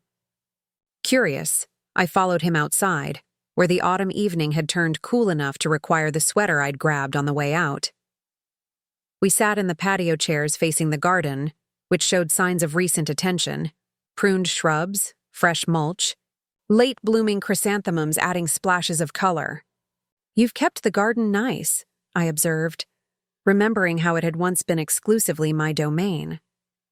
"Liv has taken it over," he said with obvious pride. "She discovered she has a knack for it, said she wanted to keep it nice for when you came back." He swirled the wine in his glass before continuing. "Which brings me to what I wanted to discuss. Your living arrangements, now that you're back." My guard went up slightly, a reflexive response to the memory of that long-ago conversation about the garage. Derek must have noticed because he quickly added, "Not like before. The opposite, actually." "I'm listening," I said neutrally. "The thing is, Willa, a lot has changed while you were gone. We've all had time to reflect on what happened, how we treated you, what we almost lost through our selfishness." He looked directly at me, his expression unguarded in a way I'd rarely seen. "The garage apartment, the real one, not that makeshift arrangement, has been fully renovated. Proper insulation, heating, plumbing, a complete kitchen. It's a genuine living space now, private and comfortable." I raised an eyebrow, uncertain where this was heading. "We're not asking you to live there," he clarified quickly. "Unless you want to. What I'm trying to say, somewhat inelegantly, is that we want you to know you have options. Your apartment is still available. Eleanor's niece moved out last month. Or the garage apartment, if you'd prefer to be closer to Liv. Or perhaps something else entirely. The thoughtfulness of this approach, offering choices rather than dictating terms, was not lost on me. Thank you, Derek. That's considerate of you. It's the least we could do after everything. He hesitated, then added, Your journey this past year, it's inspired all of us, especially Liv. She talks about her adventurer grandma to everyone who'll listen. Even started a blog about your travels that's become quite popular at her school. This was news to me. A blog? She never mentioned that in our calls. She wanted it to be a surprise. She's been documenting your journey from her perspective. What? She's learned from your experiences, how it's changed her view of what's possible for women as they age. He smiled. It's pretty insightful for an 11-year-old. I felt a swell of emotion at the thought of Liv processing my journey in this way, finding meaning in it beyond the surface adventures. I'd love to read it. She'll show you tomorrow, I'm sure. He set down his wine glass. The point is, Willa, we don't take you for granted anymore. Whatever you decide about where and how you want to live now that you're back, we'll support. We just want you in our lives, on terms that respect your independence and dignity. The contrast between this conversation and the one that had led to my garage exile could not have been more stark. Here was the same man who had once casually relegated me to a storage space, now articulating a genuine understanding of my worth and autonomy. It was a transformation as profound as any I had undergone during our year on the road. I appreciate that, Derek, truly. I'll need some time to consider my options. Barbara and I have a lot to process after this year. He nodded. Of course, no rush. And Willa, thank you for calling that attorney. It was the wake-up call we needed, though I didn't see it that way at the time. As we rejoined the others inside, I found myself reflecting on the strange, circuitous path that had led to this moment. From the humiliation of the garage, to the intervention of Linda Chen, to the unexpected liberation of the road, and now back to a family transformed by my absence. It was a journey none of us could have anticipated or designed, yet its outcomes had enriched us all. Later that night, as Barbara and I settled into our respective rooms at a nearby hotel, our accommodation until more permanent arrangements could be made, she asked the question that had been lingering unspoken between us. So, are you staying? I considered carefully before answering. In Lakeside Heights, yes, but not in the way I did before. Meaning? Meaning I want to maintain the independence we've cultivated this past year. I'm thinking of looking for a small house, something with enough garden space for me to use what I've learned about native plants, maybe a spare room for when you visit. She nodded approvingly. And your relationship with the family? I'll honor our visitation schedule with Liv, but on terms that acknowledge my separate life. I think we've all learned that love doesn't require constant proximity or availability. The truth was, the journey had reminded me that I was more than a grandmother, more than a former teacher, more than a woman of a certain age whose primary value lay in her utility to others. I was Wilhelmina Thorne, traveler, photographer, gardener, storyteller, wilderness enthusiast, late-in-life adventurer. I contained multitudes, as Whitman would say, and I was no longer willing to be defined by a single role, no matter how cherished. The garage incident, painful as it had ultimately been a gift, the discomfort that propelled me out of complacency and into a more authentic expression of my full self. The attorney's letter had been the catalyst, but the true transformation had come from within, from my willingness to claim my worth, assert my needs, and explore life beyond the narrow confines of others' expectations. As I drifted toward sleep in the quiet hotel room, I felt profound gratitude for the journey. All of it, from the humiliation to the triumph. Each step, even the painful ones, had been necessary to bring me to this place of clarity and purpose. Tomorrow would bring decisions, arrangements, conversations about the shape of our lives going forward. But tonight, I rested in the certainty that whatever came next would be by my choice, on my terms, with the full support of a family that had grown as much through my absence as they had through my presence. The call to my attorney had changed everything, not because it had forced concessions from Allison and Derek, but because it had awakened in me the courage to value myself as highly as I had always valued others. In standing up for my dignity in that cold garage, I had unknowingly opened the door to the richest chapter of my life. And as the lights of Lakeside Heights twinkled beyond my window, I knew with absolute certainty that this chapter was far from finished. It was, in many ways, just beginning. Up next, you've got 2 more standout stories right on your screen. If this one hit the mark, you won't want to pass these up. Just click and check them out.